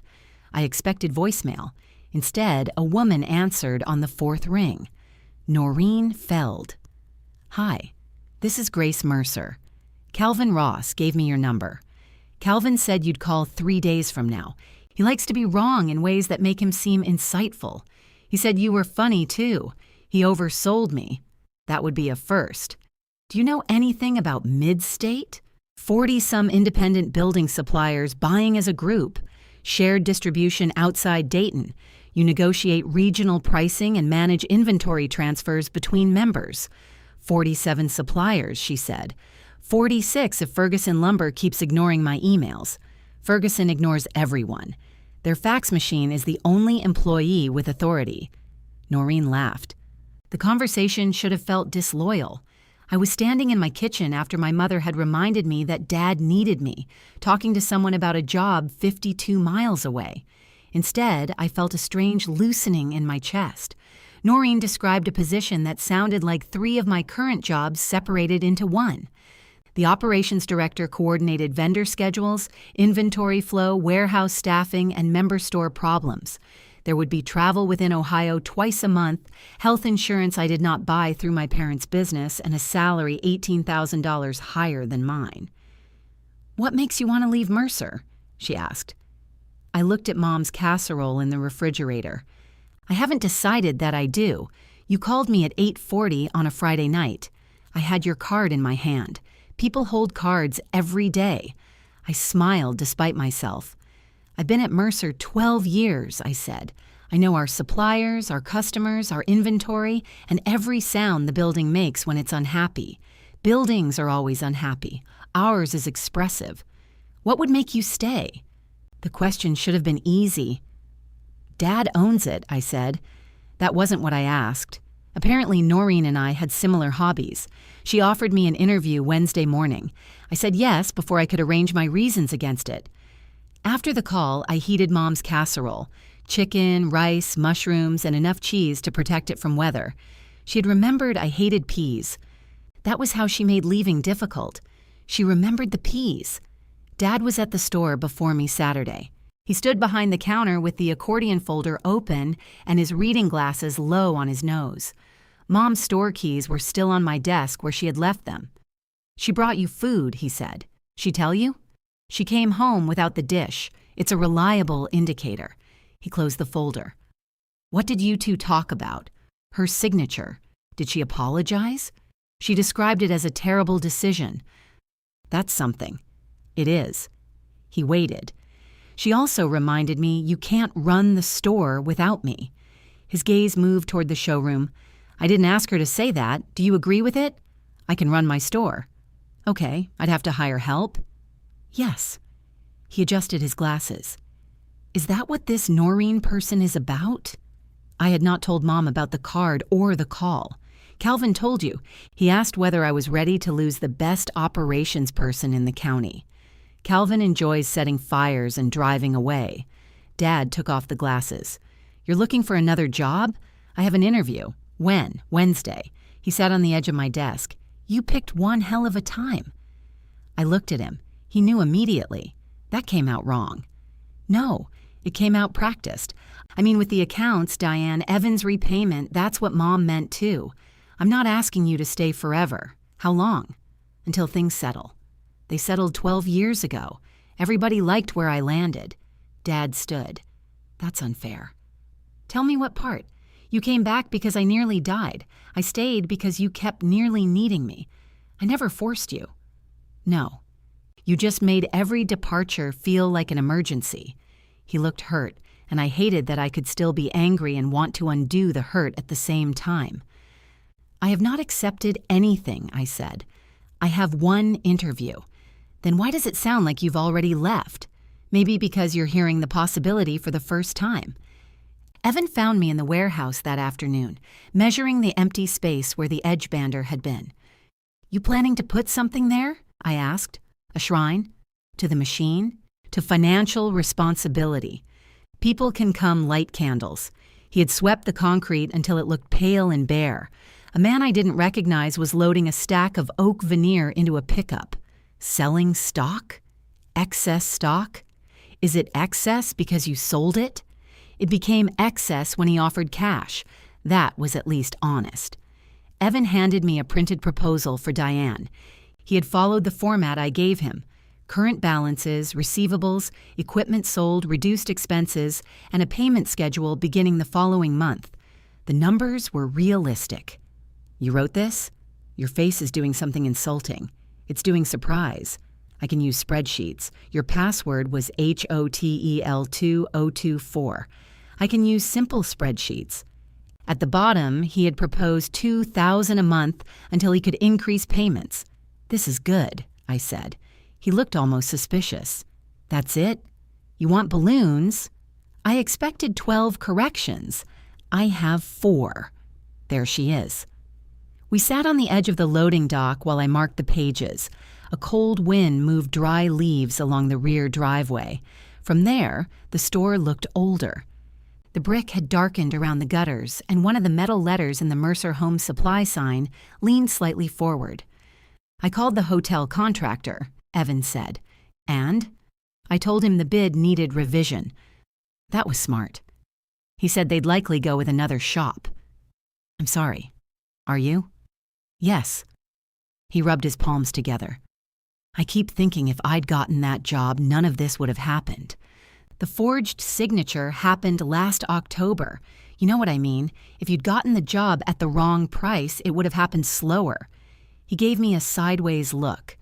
You could let me romanticize one thing. I tried. It was poorly budgeted. He laughed, then went quiet. I told Mom about the job interview. You what? She asked why you took Calvin's card. So you answered a question about my life because someone asked? He grimaced. That sounds bad in current context. It sounds bad in most contexts. I'm sorry. She caught me off guard. Mom has known you 34 years. There should be fewer surprises. She cried. About my interview? About everything. She says Dad changed the bank password, Diane won't answer her calls, and you're treating her like she's dangerous. I folded the proposal. She is dangerous to my bank balance. She said you'd say something like that. Then we remain close. Evan nudged a loose screw with his boot. She asked if you were leaving because of her. What did you say? That you were probably leaving because all of us made staying unbearable. I looked at him. That wasn't what she wanted, he added. Did she hear it? No. We met Diane at her house Sunday afternoon. She had replaced the green carpet with beige, which she regarded as evidence of maturity. Dad came alone.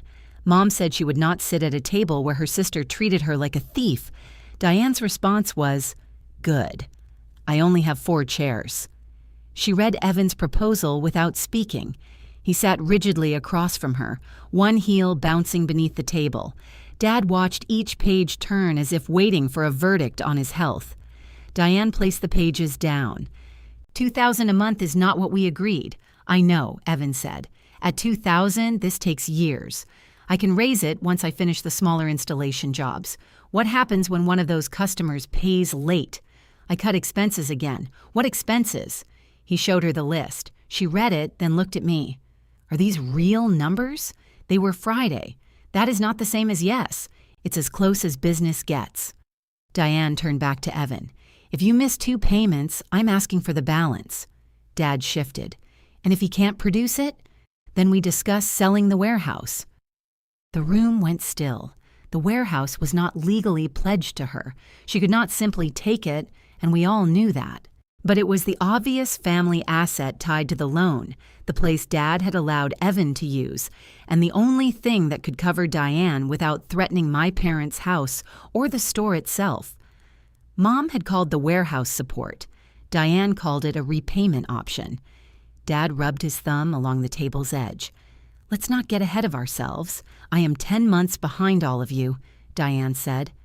Evan's heel stopped bouncing. I won't miss, he said. Diane studied him. Your mother has been saying that for you. I'd like to hear what you say after a month of making the payments yourself. I say I won't miss. She nodded once and signed the bottom of the proposal, not as a new loan agreement, but as acknowledgement that she had received it. Then she pushed it toward him. Grace is not your payment reminder, I know. She is not my collector, I know. She is not responsible if you fail. Evan picked up the pages. I know. I wondered how many times he would need to say it before it became true inside our family. Dad asked me to come to dinner afterward. Your mother cooked a roast. I'm going home. She expects you. That isn't an invitation. She's trying. So am I. At what? Having one Sunday where nobody needs me to digest something for them. His face closed. I hugged Diane, told Evan I would check his corrected cash flow page Monday, and left. At home, I turned off my phone. I ate a sandwich, washed my sheets, and watched a terrible movie in which everyone solved their problems by moving to Vermont. Wednesday morning, I drove to Mid-States Distribution Center outside Dayton. Noreen was tall, broad-shouldered, and wore red glasses that made every question look more urgent. She walked me through a warehouse 3 times the size of Mercer. Nothing was glamorous. Forklifts beeped. A pallet of caulk had split open. 2 member stores were arguing over an emergency furnace order. I loved it. During the interview, Noreen asked me to describe a system I had built that functioned when I was absent. I opened my mouth. Nothing came out. At Mercer, I had built systems that functioned because I was present. Vendor exceptions lived in my memory. Payroll problems came to my phone.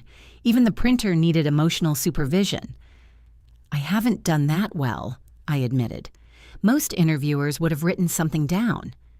Noreen waited. I made myself the process, I said.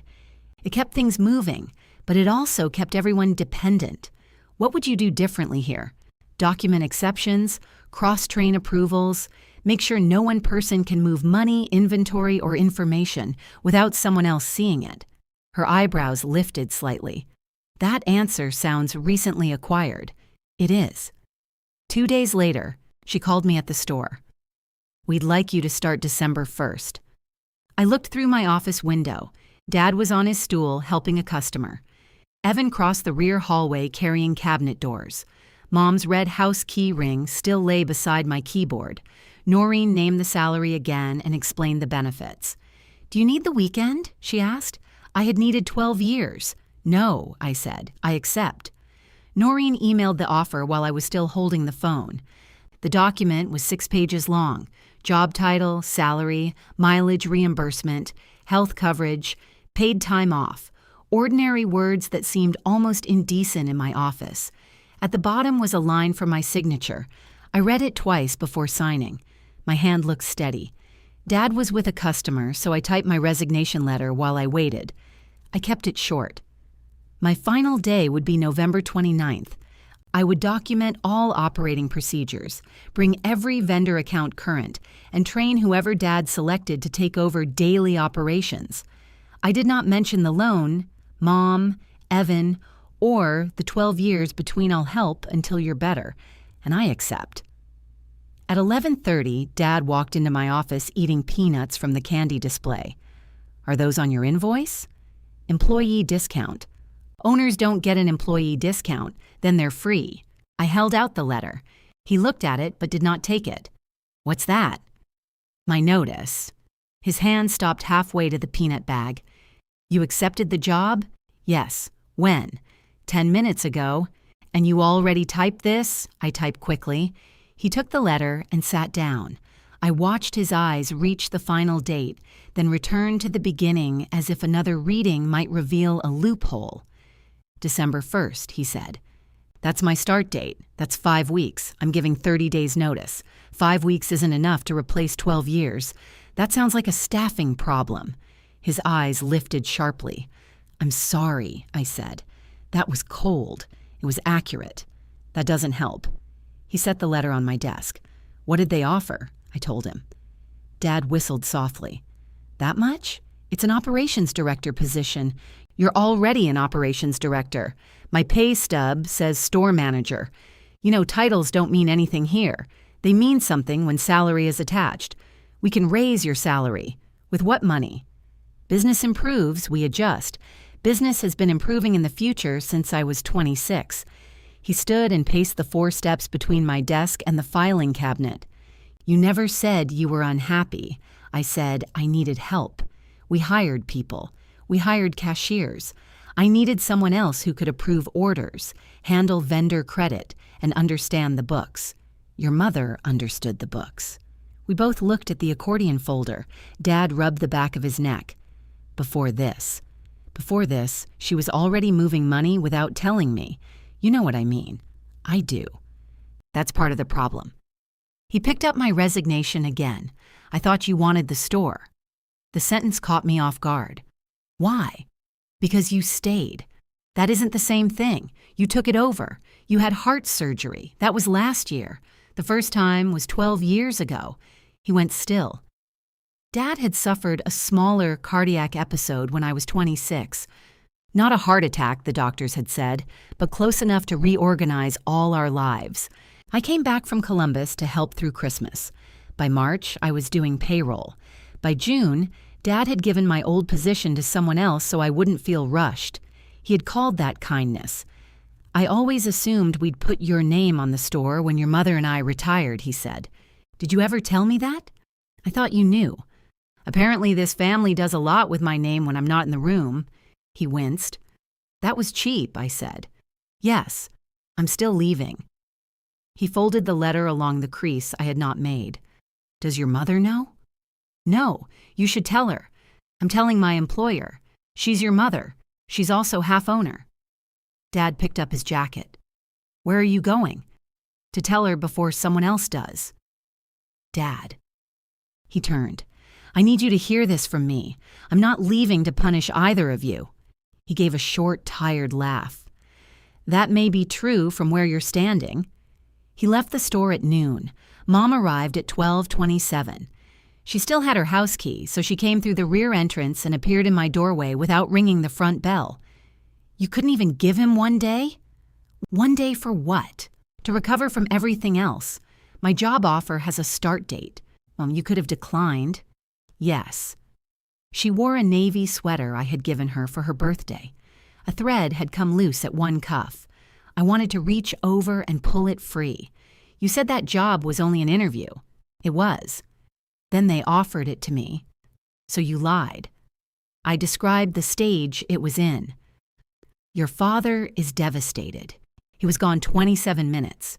That was enough. Mom closed the office door. Is this because of me?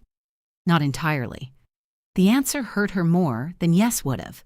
She sat down. I admitted I was wrong. You said you made a terrible decision. What is an apology supposed to be? An apology doesn't come with instructions for what I do next. I asked you not to abandon your father. He owns a functioning business. He isn't stranded at sea. He nearly died. He recovered. Her face tightened. You weren't beside his bed when they wheeled him back into surgery. No. I was here making sure the store opened so his insurance premium wouldn't bounce. I did not ask you to do that. Exactly. We stared at each other. Mom's voice softened. You think I don't see what you've done. I think you see it as a natural resource. That is cruel. It is how I feel. She pulled a tissue from the box on my desk, though she was not crying yet. If you leave now, everyone will think it's because of the signature. Who is everyone? People know there's tension. What people? Your cousin, Joanne, called Diane. Diane told her we were having financial disagreements. Diane told Joanne. She didn't give details. Joanne called me to ask whether we needed help. And what did you tell her? That you had taken control of the store accounts and pushed me out. You left your keys on my desk because your father changed the password. So you described what happened. I described how it felt. There it was. Facts made flexible by pain. I'm not discussing my job with Joanne. This family has always supported you. When? Mom looked stunned. I wished I could pull the question back, not because it was false, but because it was too broad. My parents had supported me. Dad taught me to drive in the store van and repaired every piece of furniture I ever owned. Mom sat through my migraines, helped me move twice, and called every Thursday when I lived in Columbus. Evan drove through a snowstorm when my furnace failed and slept on my floor because the repairman could not come until morning. They had loved me. They had also built their lives around the assumption that my love would be more useful. I don't mean never, I said. Mom's expression closed. You said it. She stood. I hope Midstate appreciates all your little lists. So do I. She opened the door. Your father won't sleep tonight. Then stay with him. Mom turned back as if I had insulted her. I always do. The door shut behind her. At 2, I called Margot Lewis to my office.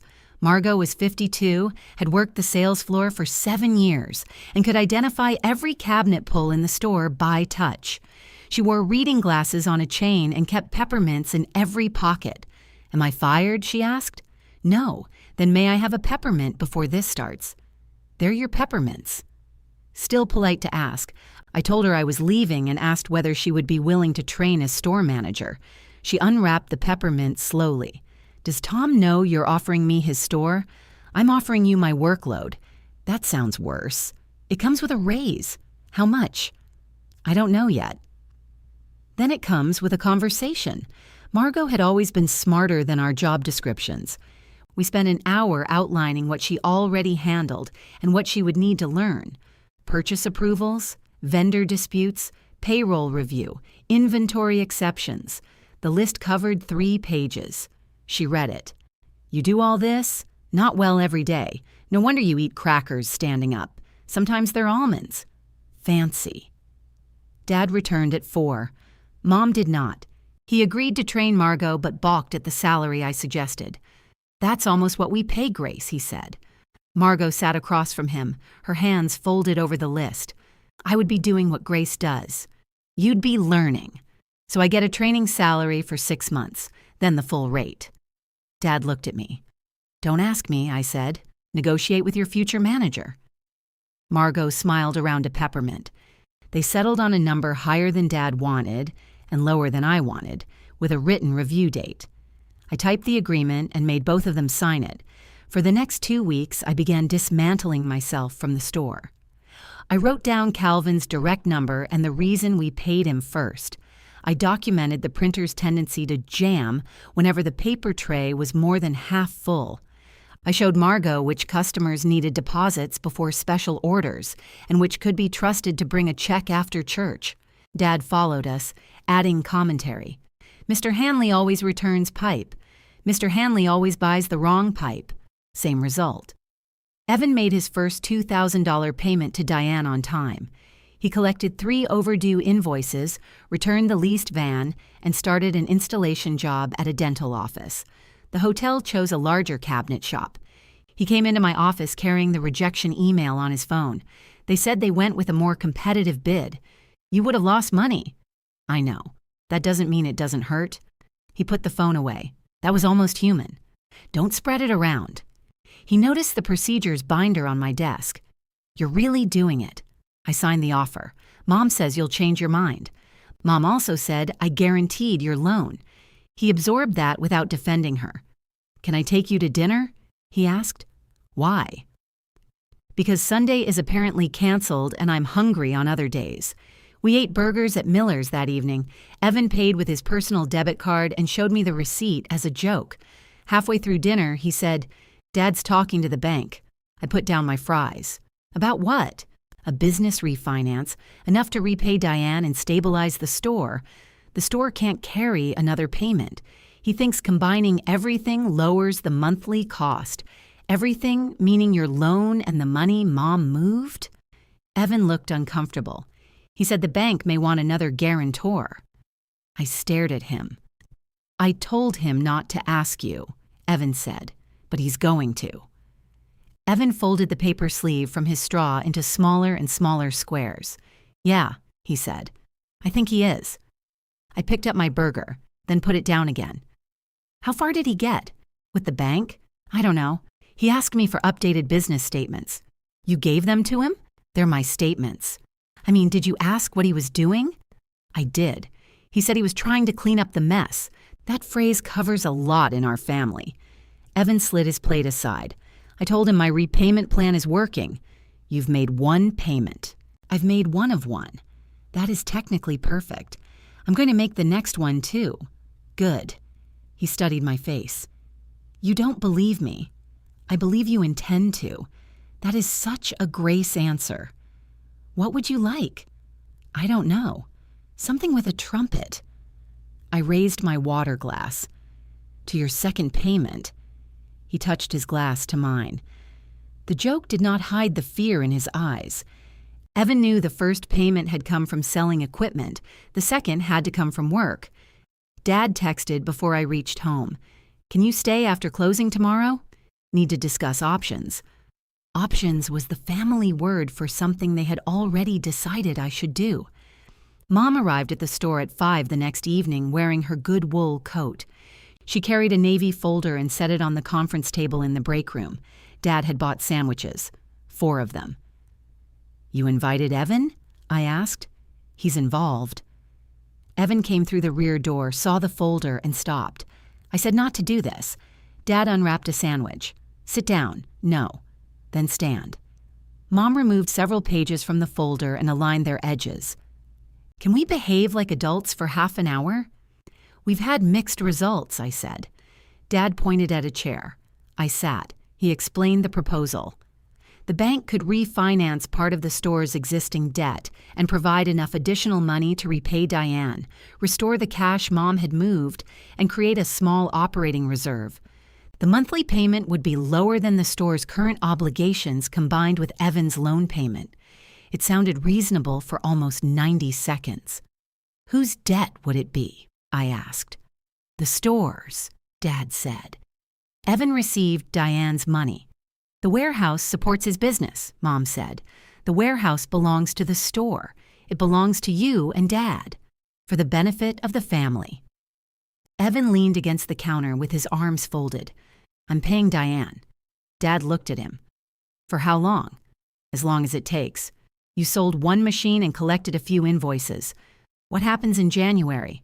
I work. At $2,000 a month, you'll be paying for years. That's what borrowing is. Mom looked pained. Your father is trying to give you a clean start. I've had a lot of those. Nobody answered.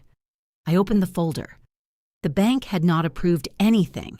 A loan officer had reviewed the store's preliminary numbers and listed conditions for a formal application. Updated financial statements, personal guarantees from the owners, a stable secondary guarantor because the recent cash flow was weak. My name appeared in Dad's handwriting beside the last item. You told them I would guarantee it? I said you might. Why? Because you have good credit and a steady employment history. I'm leaving the employment the loan is based on. Your new salary is stronger. Mom said it as if she had discovered a benefit to my departure. I pushed the pages toward Dad. No. Grace, he said. Listen to the whole thing. I listened. This pays Diane immediately. Evan keeps making payments to the store instead of to her. We replace what was taken. Vendors get caught up. Everybody gets breathing room. Everybody except me. You wouldn't make payments. That is what a guarantee is for. The store has never defaulted on a loan. The store has never had to absorb $80,000 for Evan. Evan raised a hand. Still in the room? Mom turned to me. No one is asking you to forgive what I did. You're asking me to recreate it voluntarily. That is completely different. Yes. This time you left the signature line blank. Her face flushed. Dad said my name in warning. I looked at him. What exactly happens if I say no? We continue as we are. So this is not an emergency. It becomes 1 if Evan misses payments or the store has another bad month, then sell the warehouse. Mom stared at me. You cannot be serious. It's an asset you own. Evan uses it without rent. I pay utilities, Evan said. Sometimes, Dad muttered. Evan gave him a look. Mom pressed both palms against the table. That building is part of what your father built. So is the store. You already used the store to protect Evan. We used $11,000. You used my name for $80,000, and not $1 came out of your pocket. Because I found out. The room fell silent. Dad's voice softened. The store was meant to become yours one day. Then you should have protected it like you were holding it for me. He looked away. We can put something in writing, he said, about the future. A future promise doesn't justify taking my consent in the present. No one is taking it now. You wrote my name on the application before asking. That's a note, not a signature. The distinction sounded painfully familiar. Evan crossed the room and took the folder. "Stop," he said. Dad reached for it. "This is not your decision. It's my debt. It's our property. And it's her credit." Mom stood. "We would not be in this position if your sister hadn't gone to Diane before we had time to fix it." Evan laughed in disbelief. "You signed her name. I have admitted that. You keep admitting it like the admission is the consequence." She recoiled. He dropped the folder on the table. "I'm not asking Grace to sign. If I can't make the payments, sell my equipment. If that's not enough, sell the warehouse." Mom's face went slack. "You don't mean that." "I do. You worked years for that space." "No. Dad owned the space. I worked in it. You're letting her make you ashamed of your business." "I am ashamed." His voice broke. Nobody moved. Evan swallowed and tried again. "I took money without knowing where it came from because asking might have made it stop. I called her signature fake because I needed the other one to be real. I bid a job that would have buried me because I wanted everybody to think I was finally big enough. I should be ashamed of some of that." Mom looked at him as if Grace had replaced her son with a hostile witness. "You're giving up." "No, I'm paying my bill." He walked out through the rear door. Dad sat with his sandwich untouched. "You didn't have to mention selling the warehouse," he said. "It was already in Diane's proposal. She brought it up as a threat. She brought it up as an asset." Mom gathered the application pages. "I hope that job is worth this. This happened before I had the job. You know what I mean. I usually do. It doesn't help." She put the pages into the folder and left. Dad stayed. After a minute, he slid one sandwich toward me. "Turkey," he said. "No onions." I unwrapped it. He ate half of his without speaking. "I won't ask again," he said finally. "About the guarantee?" "Yes." "Thank you. I still think it would solve things." "I know." He nodded. That was the closest we came to peace that night. My final weeks at Mercer were not dramatic. They were worse than dramatic. They were busy. Margot learned payroll in one afternoon and purchase orders in 3 days. She changed my color-coded vendor calendar because, according to her, pale yellow and slightly paler yellow were not two colors. "They are on my monitor," I said. "Your monitor has Stockholm Syndrome." She replaced them with blue and orange. Dad began arriving before opening. At first, he hovered while Margot reconciled the register. Then she handed him a deposit slip and told him hovering counted as work only if he held something. Mom returned to the store, but not the accounts. Dad gave her a key to the front door, and she helped customers select paint colors and cabinet hardware. She spoke to me politely. Her politeness had sharp, polished edges. When customers asked about my new job, Mom said, "Grace needs a change." It was accurate enough to sound gracious. Evan made his second payment 3 days late. A customer had delayed paying for a kitchen installation, and instead of asking Mom or the store for money, he sold a commercial sprayer. He called Diane before the due date and told her exactly when the payment would arrive. Diane accepted it, but reminded him that late was still late. He called me afterward. "She talks like a parking ticket. She likes you. I would hate to hear indifference. You have. It was Mom telling you everything was fine." He was quiet. "Fair," he said. The day before Thanksgiving, Dad asked me to stay through the end of December. "Holiday orders are complicated," he said. "Margot knows them. Inventory count. She has the procedure. Year-end vendor statements. They come by email." He stood in my office searching for one task that required my body rather than the instructions I had written. "What if something goes wrong?" he asked. "Something will. And Margot will handle it, or you will. What if we can't? You'll learn." He looked around the office. Most of my personal things were gone. The framed photograph of Evan and me reopening after Dad's first heart scare was wrapped in newspaper inside a box beneath my desk. "You make leaving sound easy," he said. "I've been practicing longer than you know. On my final day, Calvin brought donuts and a card signed by half our regular vendors. Margot gave me a new box of red pens because she said Midstate deserved warning. Evan came in with a small wooden organizer he had made from walnut scraps. "For your lists," he said. It had slots for pens, clips, business cards, and one narrow compartment labeled "Emergencies that are actually yours." I ran my thumb over the letters. "This is nice. I can build things occasionally. I've heard rumors." Mom arrived 10 minutes before closing. She carried my red house key ring. The tiny house was scratched along one side. "These were mine," she said. "I know, I don't need store keys anymore." Dad looked up from the counter. "Rita, I'm not making a scene." She placed them in my palm and closed my fingers around them. "You always liked having the keys," she said. That was not how I remembered it. I set them beside the register. At 5, I showed Margot how to set the alarm. She entered the code, locked the office, and checked the rear door without prompting. Dad stood inside the front entrance. "You'll come for dinner Sunday?" he asked. "I have plans." "What plans?" "I don't know yet." He understood. I hugged him. He held on longer than usual, one hand pressed between my shoulder blades. Mom waited beside the paint counter. I crossed the showroom and hugged her, too. Her arms came around me automatically. "Drive carefully to Dayton," she said. "I will."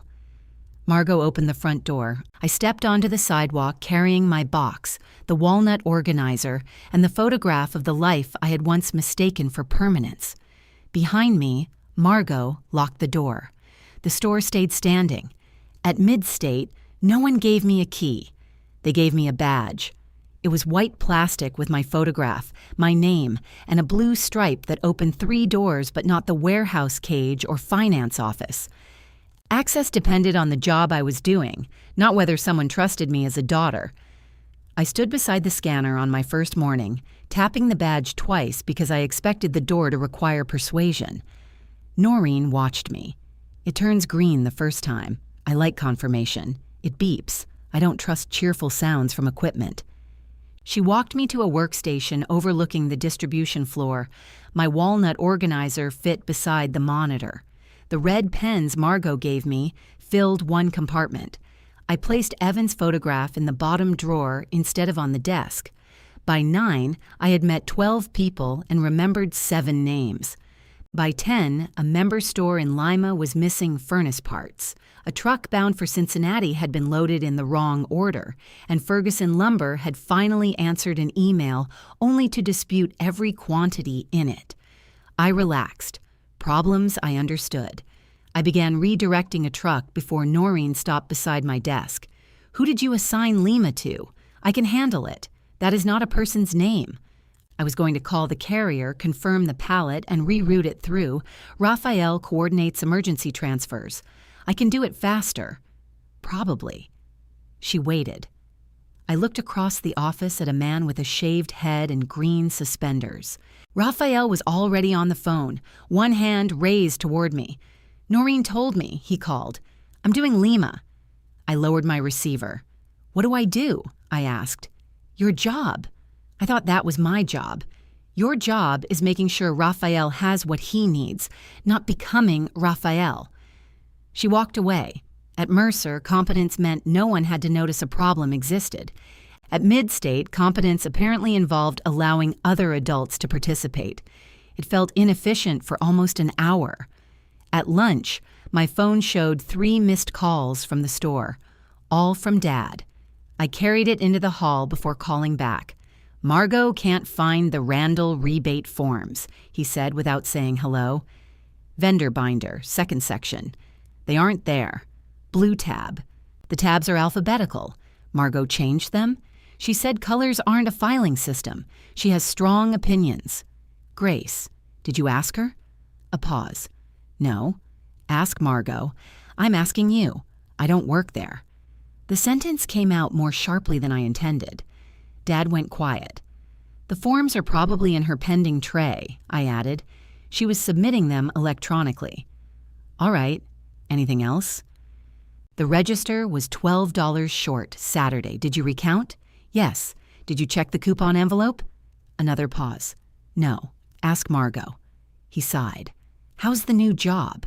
It was the first time he had asked. "Busy. Good, good." He did not sound as if either word helped him.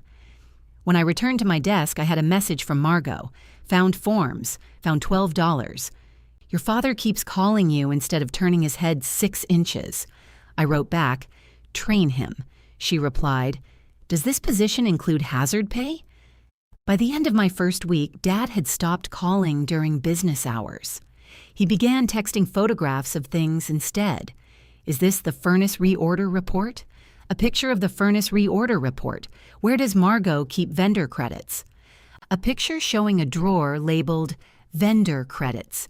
I answered the first 4. I ignored the 5th. 20 minutes later, he sent, never mind, found it. The store survived another hour without me. Mom invited me to dinner twice. The first invitation came as a photograph of pot roast. The second said, your father misses you. Neither said she missed me. I declined both, then spent Sunday evening reorganizing a closet that did not need it.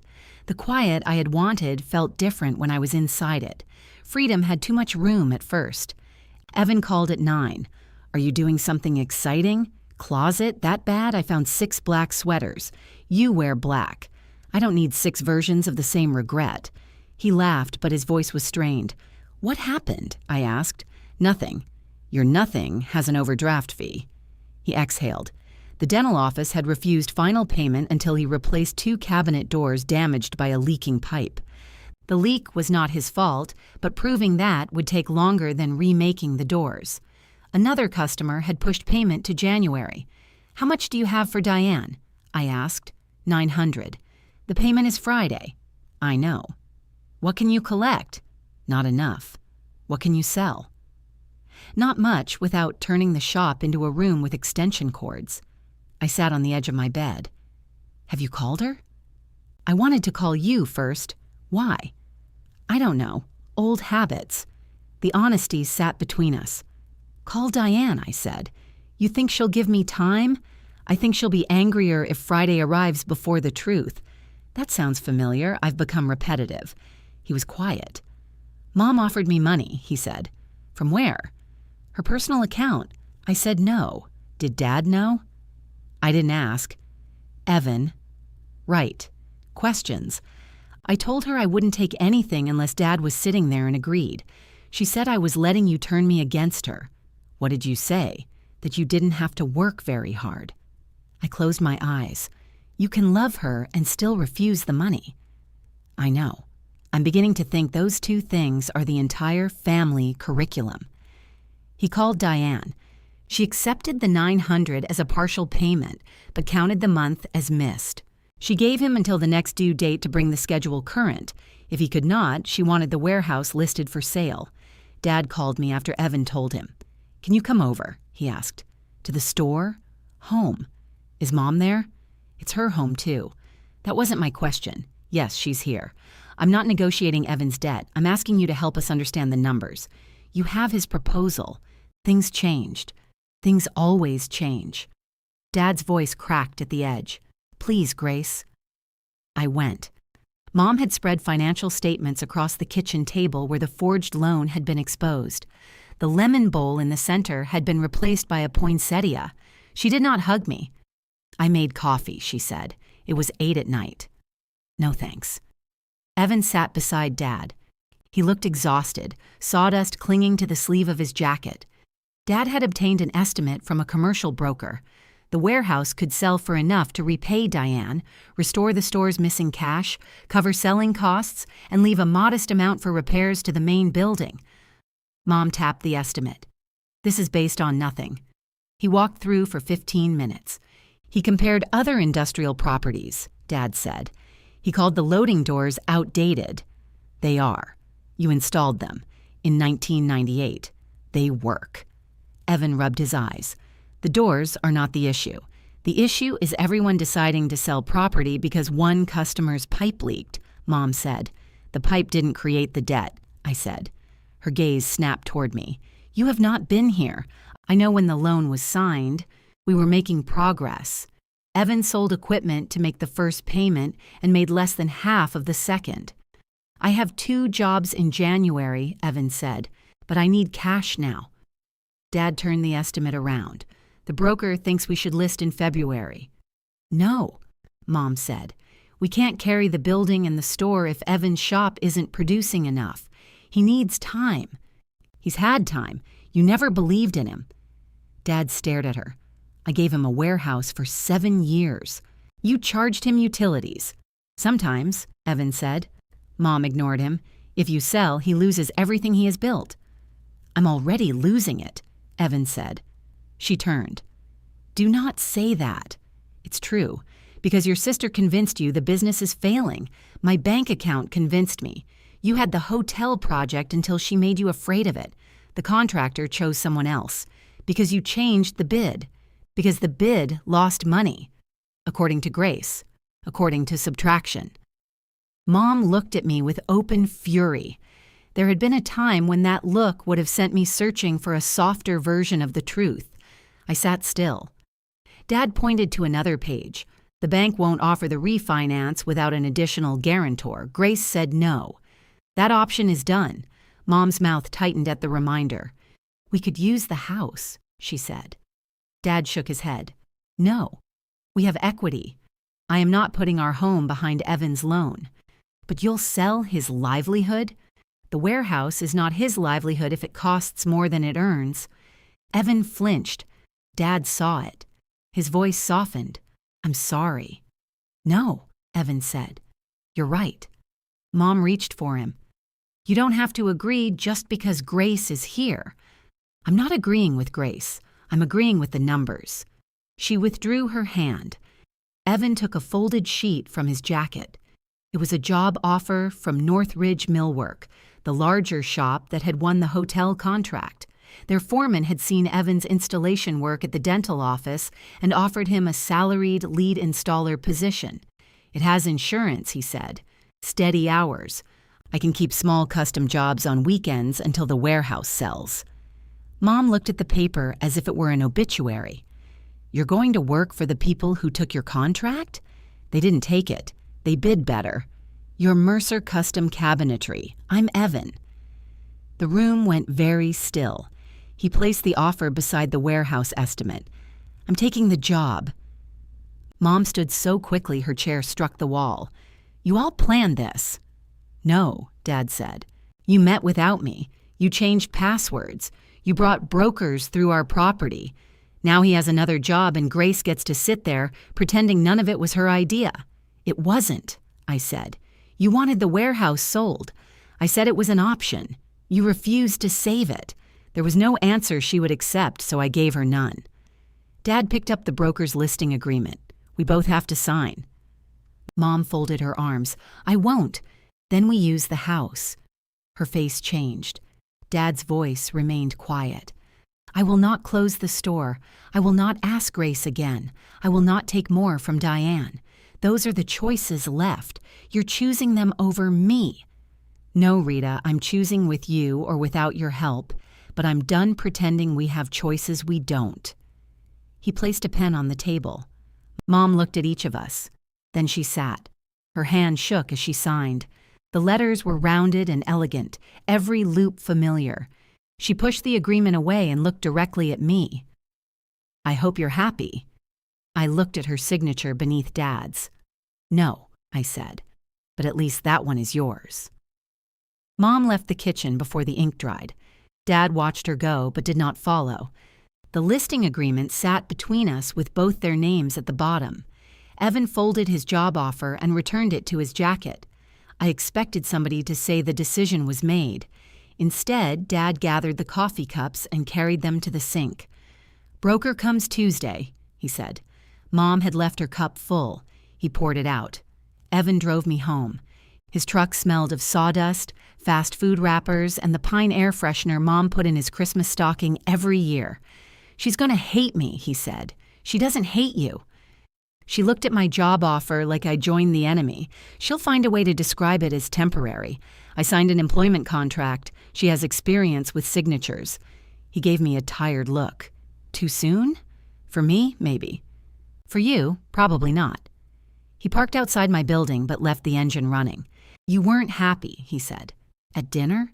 When she signed?" "No. I thought you'd feel something." I felt something. What? Like she thinks the warehouse is the consequence and what she did to me is the reason the consequence is unfair. Evan stared through the windshield. The florist downstairs had wrapped white lights around its awning, and their reflection moved across the glass between us. "I'm sorry," he said. "For what part?" He winced. "That's a long list. I have red pens now." I noticed. I waited. He gripped the steering wheel.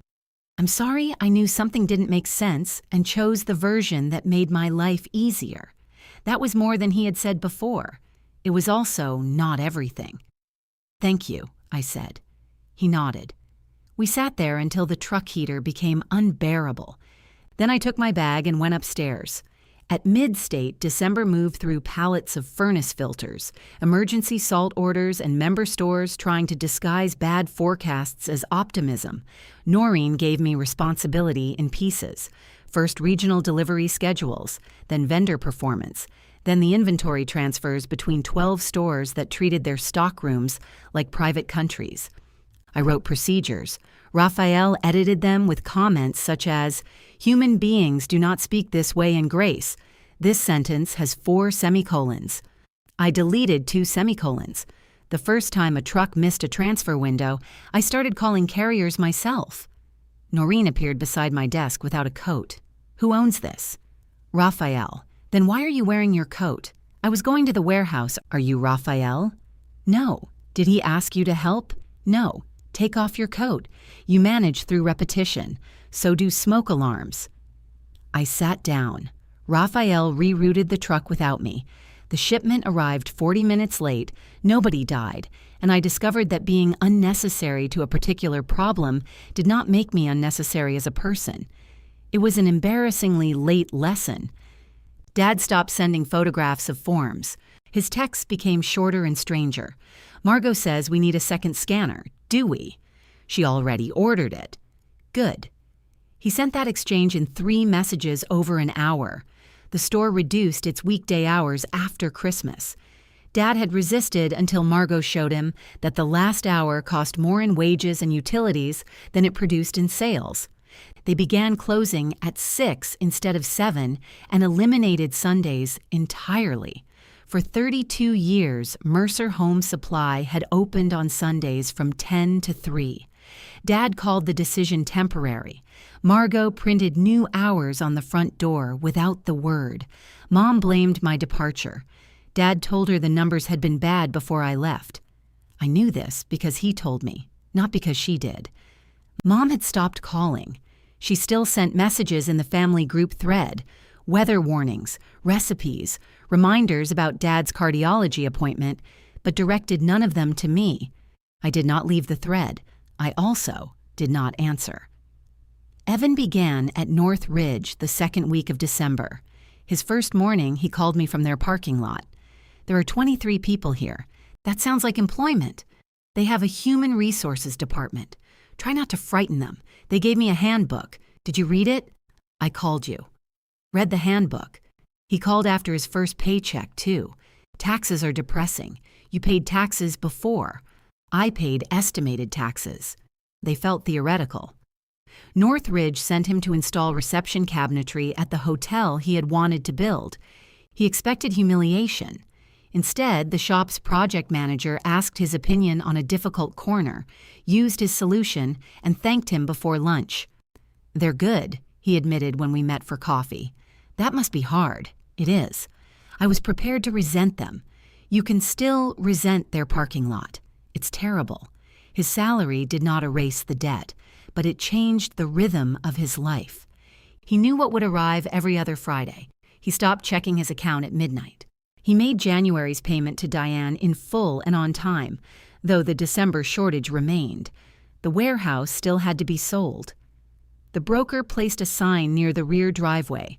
Mom removed it the first morning because she said it blocked the view of the Mercer Home Supply sign. Dad put it back 6 feet to the left. Prospective buyers came through while Evan packed his smaller tools into a rented storage unit. He sold the panel saw to a cabinet shop in Indiana. Watching it leave was harder than selling the edge bander.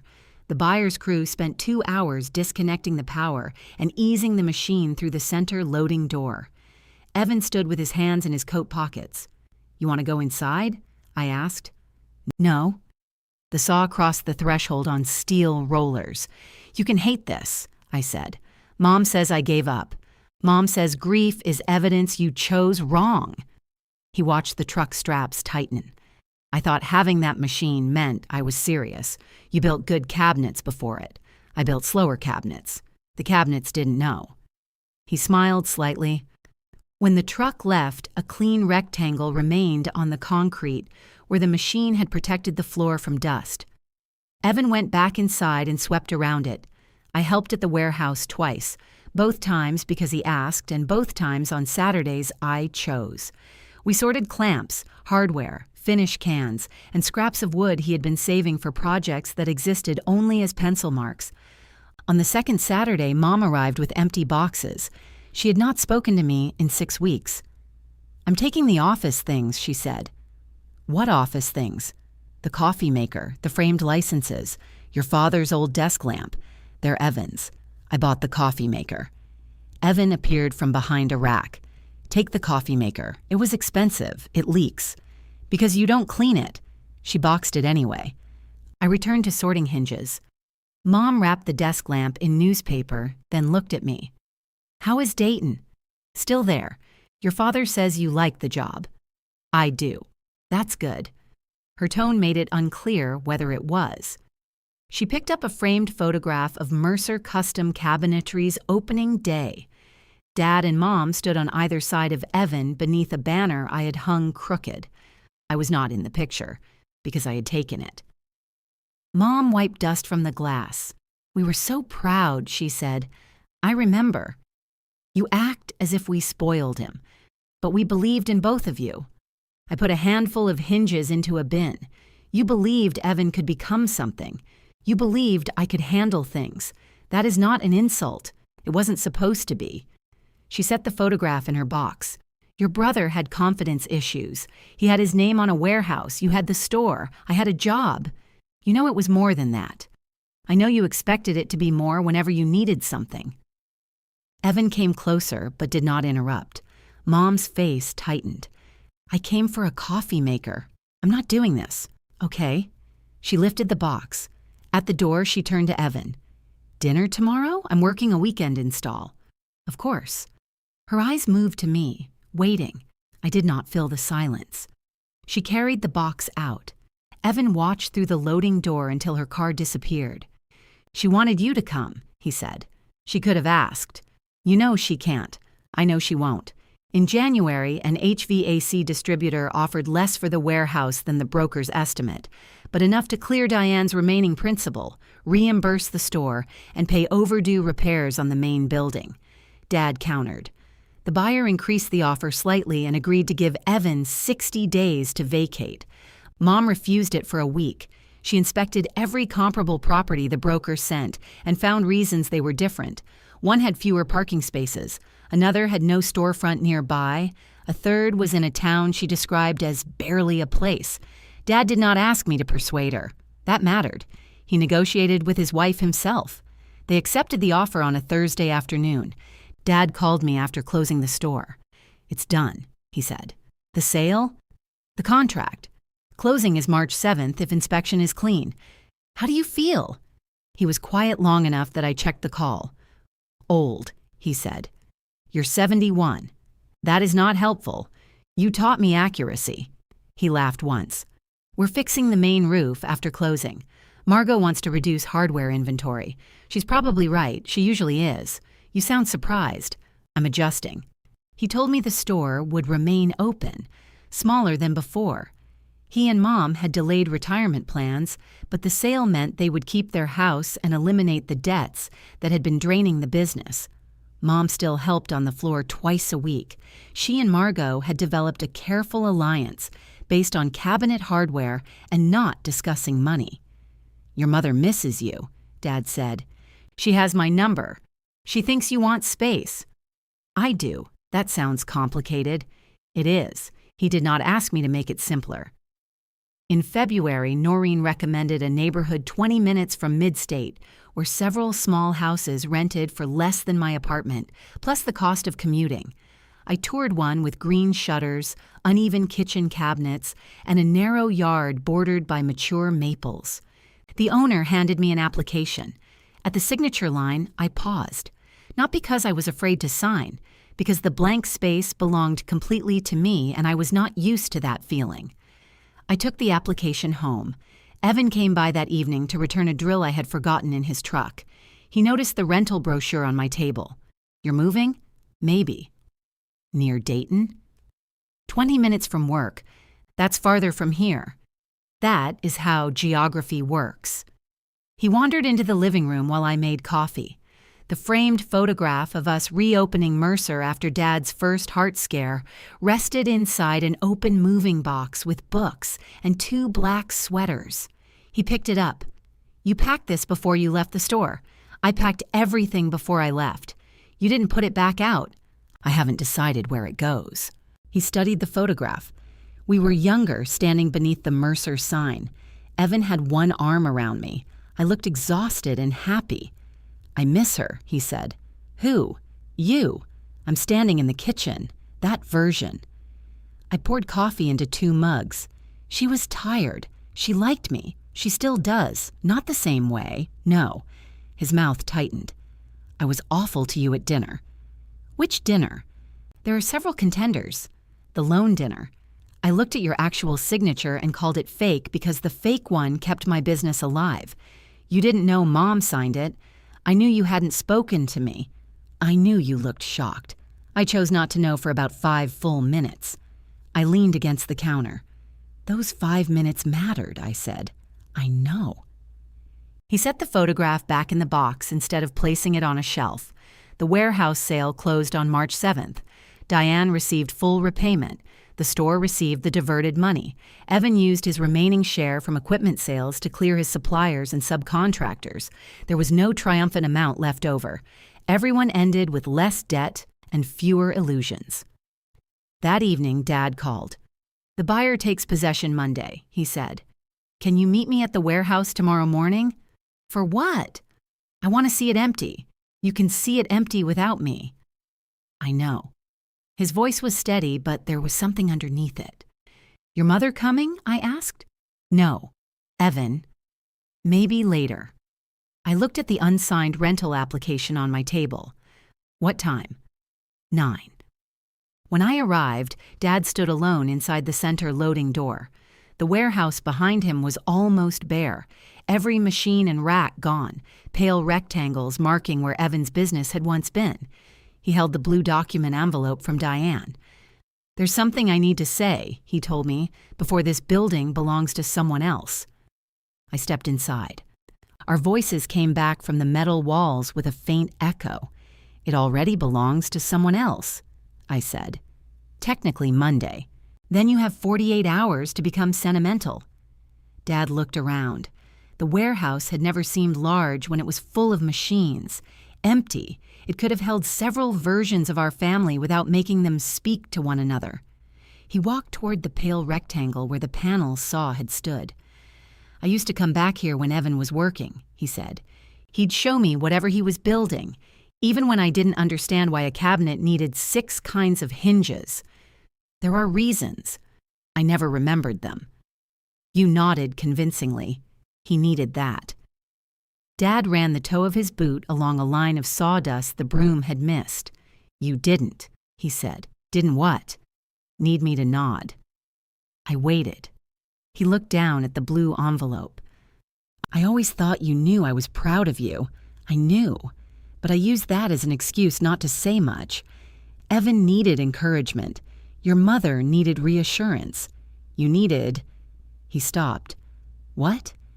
"Nothing, apparently. The joke was weak and he knew it. I needed things."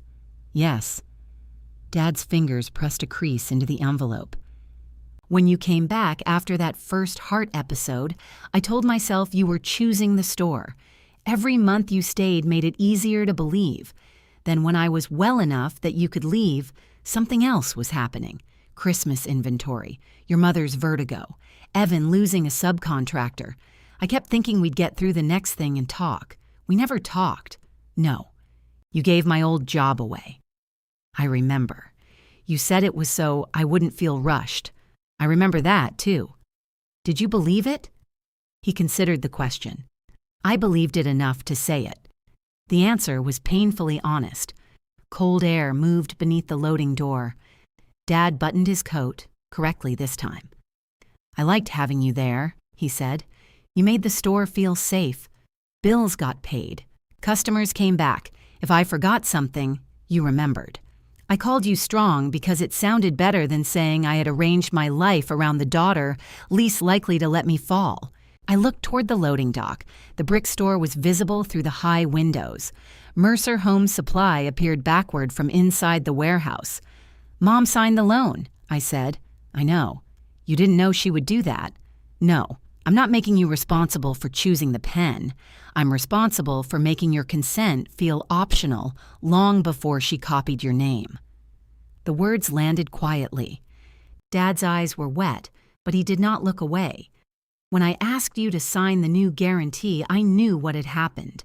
I knew you were leaving because we had taken too much, and I still asked for more because it was the easiest solution for everyone except you. Yes, I'm sorry. He did not add that Mom was frightened. He did not mention the store's future, his surgery, or the warehouse sale. The apology stood without support. I had imagined receiving it. In those private rehearsals, I either forgave him beautifully or said something devastating enough to make him understand every year at once. Instead, I rubbed my hands together because the warehouse was cold. I love you, I said. I love you too. I'm still angry. I know. I don't want the store. His mouth tightened, but he nodded. I know that now. I don't know if I ever wanted it. That one hurts. I'm sorry. No, don't apologize for answering a question I should have asked before promising myself the answer. He held out the blue envelope. Diane's original loan agreement was inside. The rounded version of my signature remained at the bottom, blue ink on white paper, as clean as the day Mom made it. Across the first page, Diane had written, "Paid in full," and dated it. I thought she'd keep it, I said. She made copies. She said the original belongs to you. I didn't sign it. That was her point. Behind the agreement was the statement I had sent Diane from the store, my real signature beneath the words I did not review, authorize, sign, or agree. Dad had added nothing. He was not asking me to sign, preserve, destroy, or soften either document. What am I supposed to do with this? I asked. Whatever you want. I returned the pages to the envelope. A truck pulled into the rear driveway. Evan parked beside the loading dock and climbed out wearing his Northridge jacket. Their logo looked strange above his name. You started without me, he called. You were late, Dad said. I'm off today. Time has no authority. He came inside carrying a flat cardboard box and a single sheet of paper. Dad looked at the box. What's that? Cabinet doors from the dental office. You kept them? The damaged ones. I'm making shelves. For what? I don't know yet. Shelves are patient. Evan set the box by the wall, then handed me the paper. It was a signed acknowledgement from Diane. The loan had been satisfied through the warehouse sale. Evan had been the borrower. I had never authorized the guarantee and had no obligation, past or present, related to the debt. Diane had signed at the bottom. Evan had signed beneath her. His signature was big and slanted, the E almost vertical. I asked her to write it, he said. I already have my statement. This one is from us. Why did you sign? Because the first document had both our names and only one of us knew about it. I read it again. It doesn't change what happened. I know. He glanced at Dad, then toward the open loading door. I should give you 2 a minute, Dad said. You don't have to leave, I told him. I know. He squeezed my shoulder as he passed. At the door, he turned. Lunch at Miller's after? I can. His face brightened, but he only nodded. When he was gone, Evan walked across the warehouse. His boots made small hollow sounds on the concrete. "This used to feel impressive," he said. "It was full of expensive machines." "Exactly." He stopped at the clean rectangle on the floor. "My first week at North Ridge, a guy named Sam showed me how they schedule installation crews. They have a whole system. Jobs, drive time, equipment, who's good at what. It's on a screen where everybody can see it. Revolutionary. I used to keep that in my head. You also forgot it in your head. Frequently." He smiled, then looked at the acknowledgement in my hand. "I've been trying to figure out why I called your signature a forgery, because it didn't match the loan. I know the mechanical reason. I folded the page once. Mom had told me you agreed. Diane believed it. Dad believed it. There was a document proving it. Then you put your actual name in front of me, and I decided the thing I could see happening must be false because the old lie was holding up my whole life. You only believed it for a few minutes. Long enough to accuse you." "Yes." He looked at me. "I'm sorry, Grace." "I know." "No, I've been sorry that Mom lied to me. I've been sorry the business failed and the warehouse sold. Those are things that happened to me. The old Evan might have reached for a joke. This one stayed uncomfortable. I'm sorry I expected you to protect me from the cost of every choice," he said. "I'm sorry I liked being the one everybody worried about because it meant I never had to ask whether they respected me.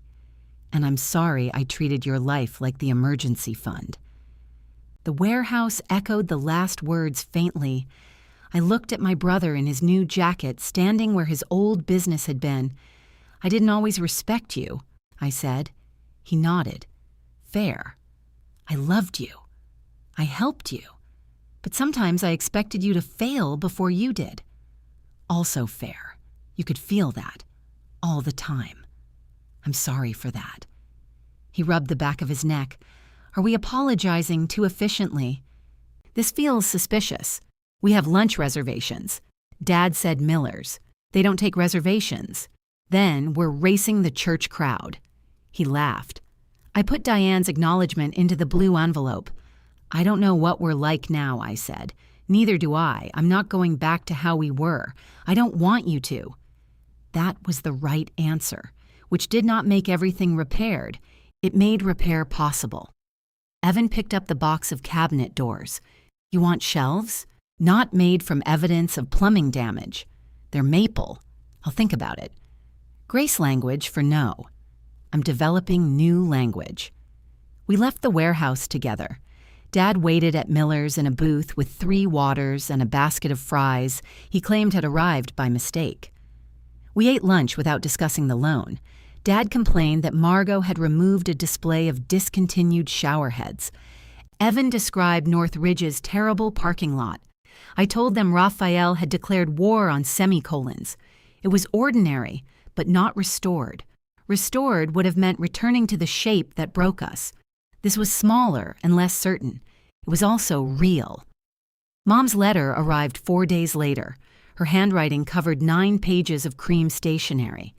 She began with my new job, said Dad told her I was doing well, and reminded me to replace my tires before spring rain. Then she wrote about the loan. She admitted practicing my name. She admitted choosing an old vendor agreement because it gave her a model. She said she had convinced herself the forgery was not theft because she never expected me to pay. Evan would succeed, the debt would disappear, and I would be spared the worry. 3 paragraphs later, she blamed Diane for not asking enough questions. 2 paragraphs after that, she blamed Dad for being too sick to help. Then she crossed out an entire sentence so heavily, the ink tore the paper. I held it to the light, but could not read what she had tried to remove. Near the end, she wrote, "I know you think I loved Evan more. I did not. I worried about him more. I trusted you more. I can see now that I used trust as permission. It was not a perfect apology. Mom did not know how to surrender every defense without feeling she had surrendered herself. She wrote that she was sorry, then explained again why she had been afraid. She said losing Sunday dinners felt like a punishment, then admitted I had the right not to come. The final line read, "I hope there is still a way to love you that you will accept." She signed it Mom. The M was rounded, the final stroke sweeping beneath the word. It was the same hand that had signed my name on the loan. For a long time, I sat at my kitchen table with the letter beside Diane's envelope. Then I texted her. "I got your letter. I'm not ready for Sunday dinner. I'm willing to have coffee next week." 3 dots appeared, disappeared, then returned. "All right," she wrote. "I'll bring nothing." I smiled despite myself. "Bring yourself," I replied. The rental application for the house with green shutters was still on the table. I completed it that evening. The owner approved me 2 days later and sent the lease. The house had uneven cabinets, a narrow yard, and a second bedroom I could turn into an office where no family accounts would arrive. I read every page. At the bottom, beneath my typed name, waited an empty line. I thought of the graceful false signature that had guaranteed my brother's debt. I thought of my real one beneath the statement that ended it. I thought of Dad writing my name beside a loan condition, Mom practicing it until it looked obedient, and Evan finally putting his own name beneath what he owed. Then I picked up a pen. I signed slowly, in the hurried, imperfect hand I had earned across 12 years of checks, invoices, lists, and refusals. The key arrived the following week. Nothing collapsed. No one called it a forgery. My name opened only the door I had chosen.